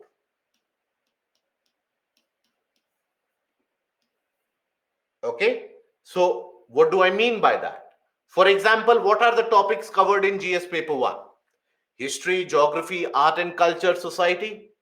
Now think about it. Can I provide a historical perspective? Can I provide a cultural perspective? Can I provide a geographical perspective? Can this be explored in the perspective of the society? Then go for GS paper 2. That, can I provide a perspective for the point of governance, politics, political structure, or international relations? Can I do that? Then GS paper 3, can I provide a perspective from the economic angle? Can I provide a perspective from science and tech? Can I provide perspective from environment or forestry, nature? Then ethical perspective in GS paper 4. So if you carry out this basic process or this basic homework, if you carry out, that is more than sufficient. Okay, but you need to be able to do this. Is that understood now? So always, in order to explore the perspectives, explore the subjects from GS paper 1 to 4.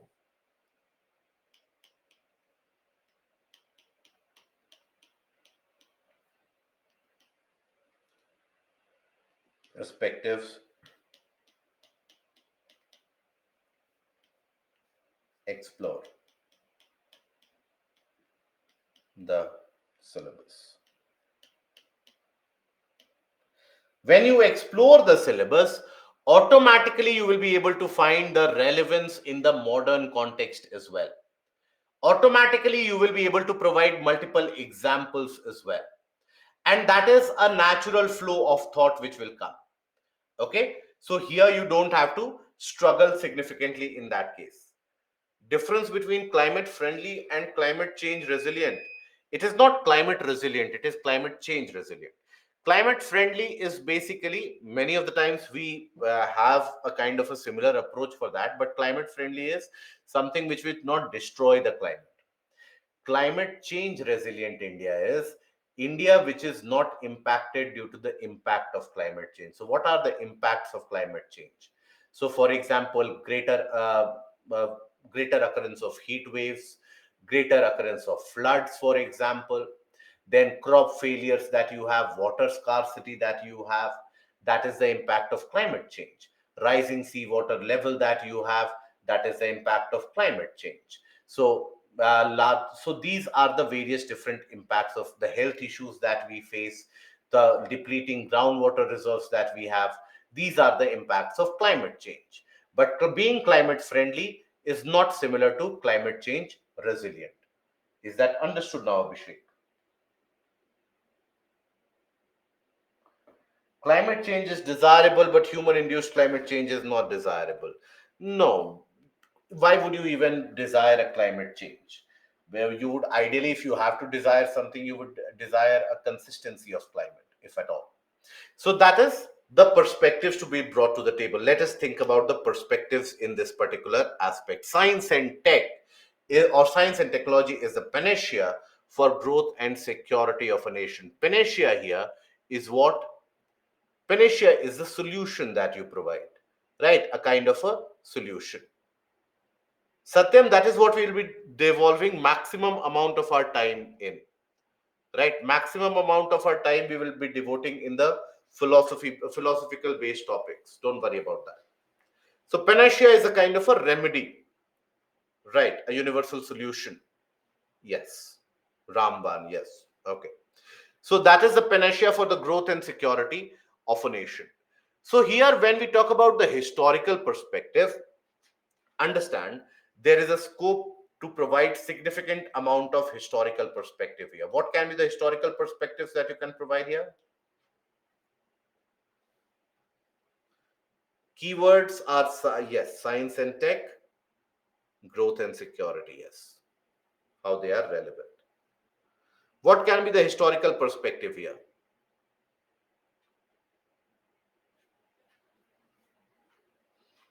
Atom bomb, okay. E-governance leading to efficiency as of GS paper 3, okay. Industrial revolution, can we go before that? War tech, yes, Shamra. Digging, building of dams. Yes, you can talk about the advancement of warfare in certain cases. You can talk about the advancement in irrigation systems, right? So you can talk about the advancements in irrigation systems.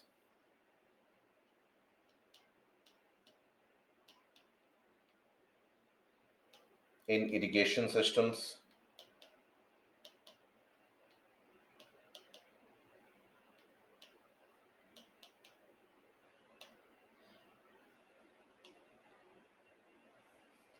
Okay. So, for example, when the Turkish invaders came in, those Turkish invaders basically had brought in the methodology of the Rahat system for irrigation. The Rahat system, or the Persian wheel as it is referred to, that increased the crop yield. Then you also had the aqueducts by the Byzantines.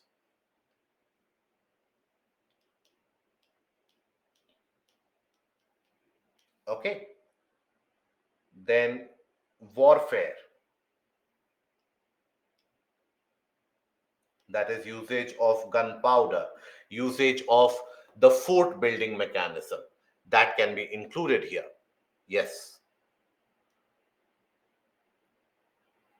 Then horses and elephants, war machinery overall.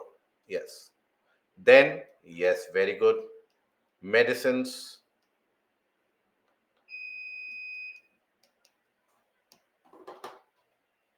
Aqueducts are basically what you will find in the region of Turkey and in region of some part of southern Europe, where you will find that these aqueducts have been constructed in large quantities. Now these are massive structures which are used to divert water from the nearby river to far away farmlands, and that increases the availability of significant amount of water for irrigation and increases the crop yield. Very good. Who was it? This was Sneha. Very good. Shipbuilding,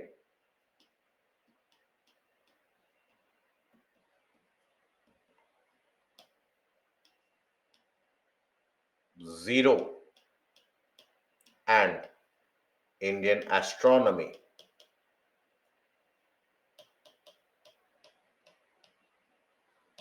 Okay. So, shipbuilding you can always associate with the Cholas. Yes.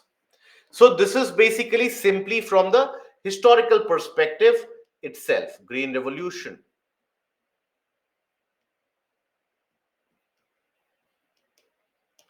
Then, other than that, when we talk about the various other perspectives, you can also talk about, in that case, you can talk about Oppenheimer. Recently, all of you have seen. So, atom bomb is one of the maximum suggestions that I am getting. So, you can talk about the aspect of space exploration, space race. You can talk about modern tech for the aspect of even, let's say, warfare. But please don't always harp only on the security. Equal attention needs to be paid on the growth as well. So, modern economic system,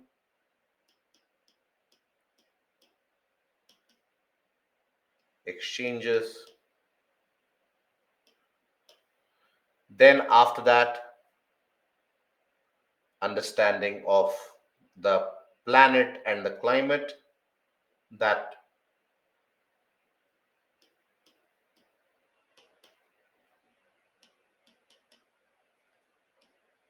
of planet and climate. Very good. So, you are thinking as per GS paper 1. Good. Then, can we talk about e governance? Few of you have talked about that as well. E governance. You can also talk about industrial revolution. Yes.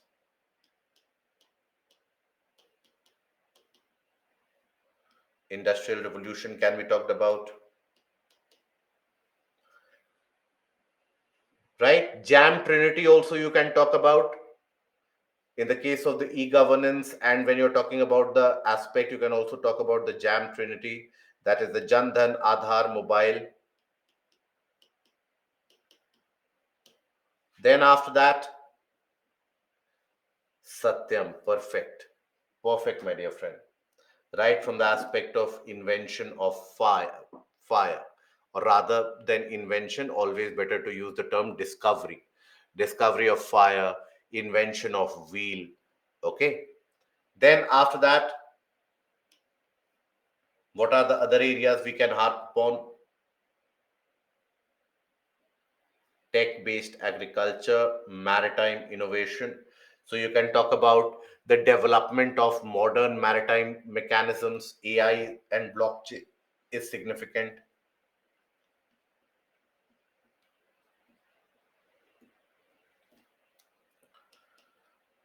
Then internet and financial inclusion, vaccines,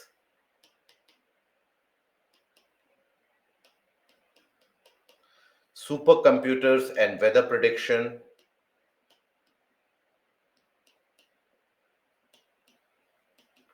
So link supercomputers with this particular portion rather than repeating it. Invention of various different types of engines, food processing, quantum tech is something that we need to understand better.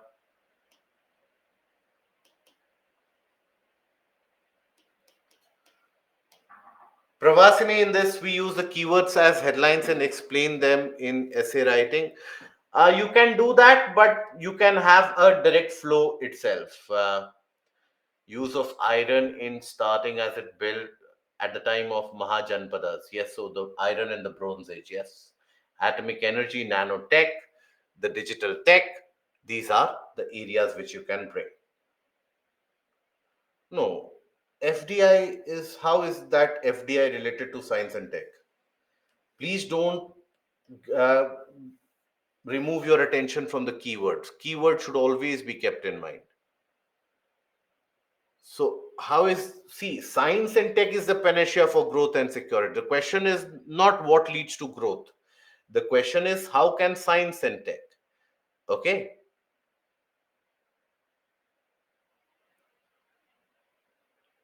Online education, okay? Digitization,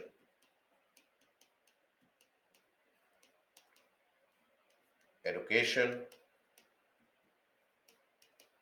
healthcare, governance,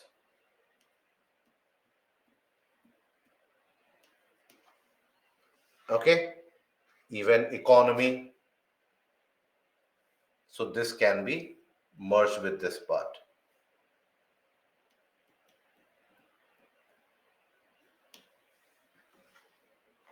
Human capital development and see, many of you are letting go of the portion of science and tech. So here, talk about the semiconductor race. Initially, few of you had suggested that.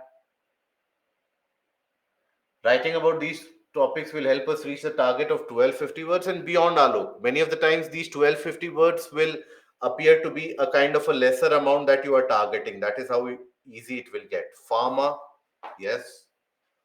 Space race, that is what Anshuman we are talking about. Mineral resources and extraction. So that will come with the understanding of planet and climate. That will happen with the development of modern supercomputers. LK99 invention from South Korea. So till now it has not been proven about the superconductor that you're talking about. So semiconductor tech you can talk about, race of for semiconductors. Now in this, there is also a scope in these kinds of questions. There is a scope to highlight government schemes. Please understand that. When you are in the final portions, nanotech, yes, obviously. So when you are in the final portions of your answer, there is always going to be a scope for highlighting the government schemes. Which government schemes? Not the government schemes to promote growth and security, the government schemes to promote the development of science and tech. For example, you have the Atal Tinkering Labs, Atal Innovation Mission, etc. All of those you can highlight. So also highlight the government schemes. Biotechnology obviously should be written. Highlight the government schemes. Government schemes to promote science and tech.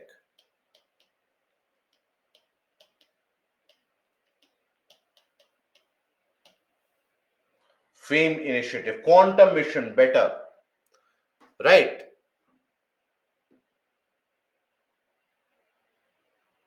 So I hope you are able to understand, guys. Gati Shakti, Ujjwala. Gati Shakti, not so much. See, please understand those government schemes you highlight, which you are able to substantiate for the requirement of the development of science and tech, for example. Okay, those government schemes. Bullet train, yes, you can. Lego, obviously, you can. Trilateral highway for better connectivity. Okay, you can cover it in the larger aspect of infra. These points need to be arranged. Absolutely, yes. Absolutely. I am simply here highlighting those points that you have. I have filtered out the points that all of you have contributed. So that is where I have written here. Government schemes always should be written before the portion of conclusion, or sometimes even in the conclusion, when you are highlighting that what is the requirement or what needs to be provided as a way forward, what is being done. So after all those, that is when you can highlight. NRF, yes, NRF is relevant here. Okay. So do one thing, try to frame the perspectives for this particular topic. Uh, we'll talk about this. Okay, this is something that we will discuss tomorrow. Try to frame the perspectives for this topic, and we'll discuss them tomorrow. Any questions that we have? Ramanujan Fellowship of Science and SERB. Yes. Traveling and Re-Entry Fellowship, DBT. Yes. Very good, Rahul. Yes. Amrut Mission, Digital India Program, Green Mission, Aribat. Right. Okay. So I want you to just draw the perspectives for this. I don't want you to write or create a large essay on this. Just frame the perspectives on this topic. That will be significant and significantly sufficient. Wisdom finds truth. This basically tells you that what is wisdom. Wisdom is, it is different from knowledge. It is the ability to infer right and differ or differentiate between right and wrong, ability to make an informed decision, and that comes sometimes with knowledge, that comes with experience, that comes with ideas. So that is the wisdom. And truth is also something where, when we talk about truth, truth is also in many of the ways perspectives. Okay, that is all that I will give it to you for today, and tomorrow I want you to develop on that. Okay, GS topics, yes, relevant current affairs you can always bring. It's now clear for essay a person must be well in all the GS papers. Yes, that is true. That is true. The better that you are in your GS preparation, the better ability you will have to create or carve out an essay. Okay, you can try to write an essay, Madhur, if you want, but I would suggest, as of now, try to find the perspectives. Take it easy. Initially, the first session it was, and tomorrow we will discuss more topics, and we will from tomorrow we shall be discussing the abstract, that is the philosophy based topics. Okay, if we want to come up with some personal experience or observation, always put it in third person's perspective, that once you go there, what is experienced, or suppose you have been to a place and you have experienced something, so you can always represent it in a third person's perspective, that once you reach there, you actually, or what is observed in that tribe is a kind of an interpersonal relationship or a kind of a nature worship. So that is how you can highlight that. Okay, Janvi. So that is where we'll restrict the session here today, guys. And we will then meet again tomorrow. No book for reference as of now.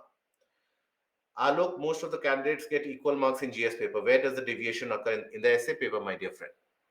In the essay paper, the ability to create that answer or essay is very different. So we meet again tomorrow, guys. Until that, take care of yourself. Goodbye. Thank you.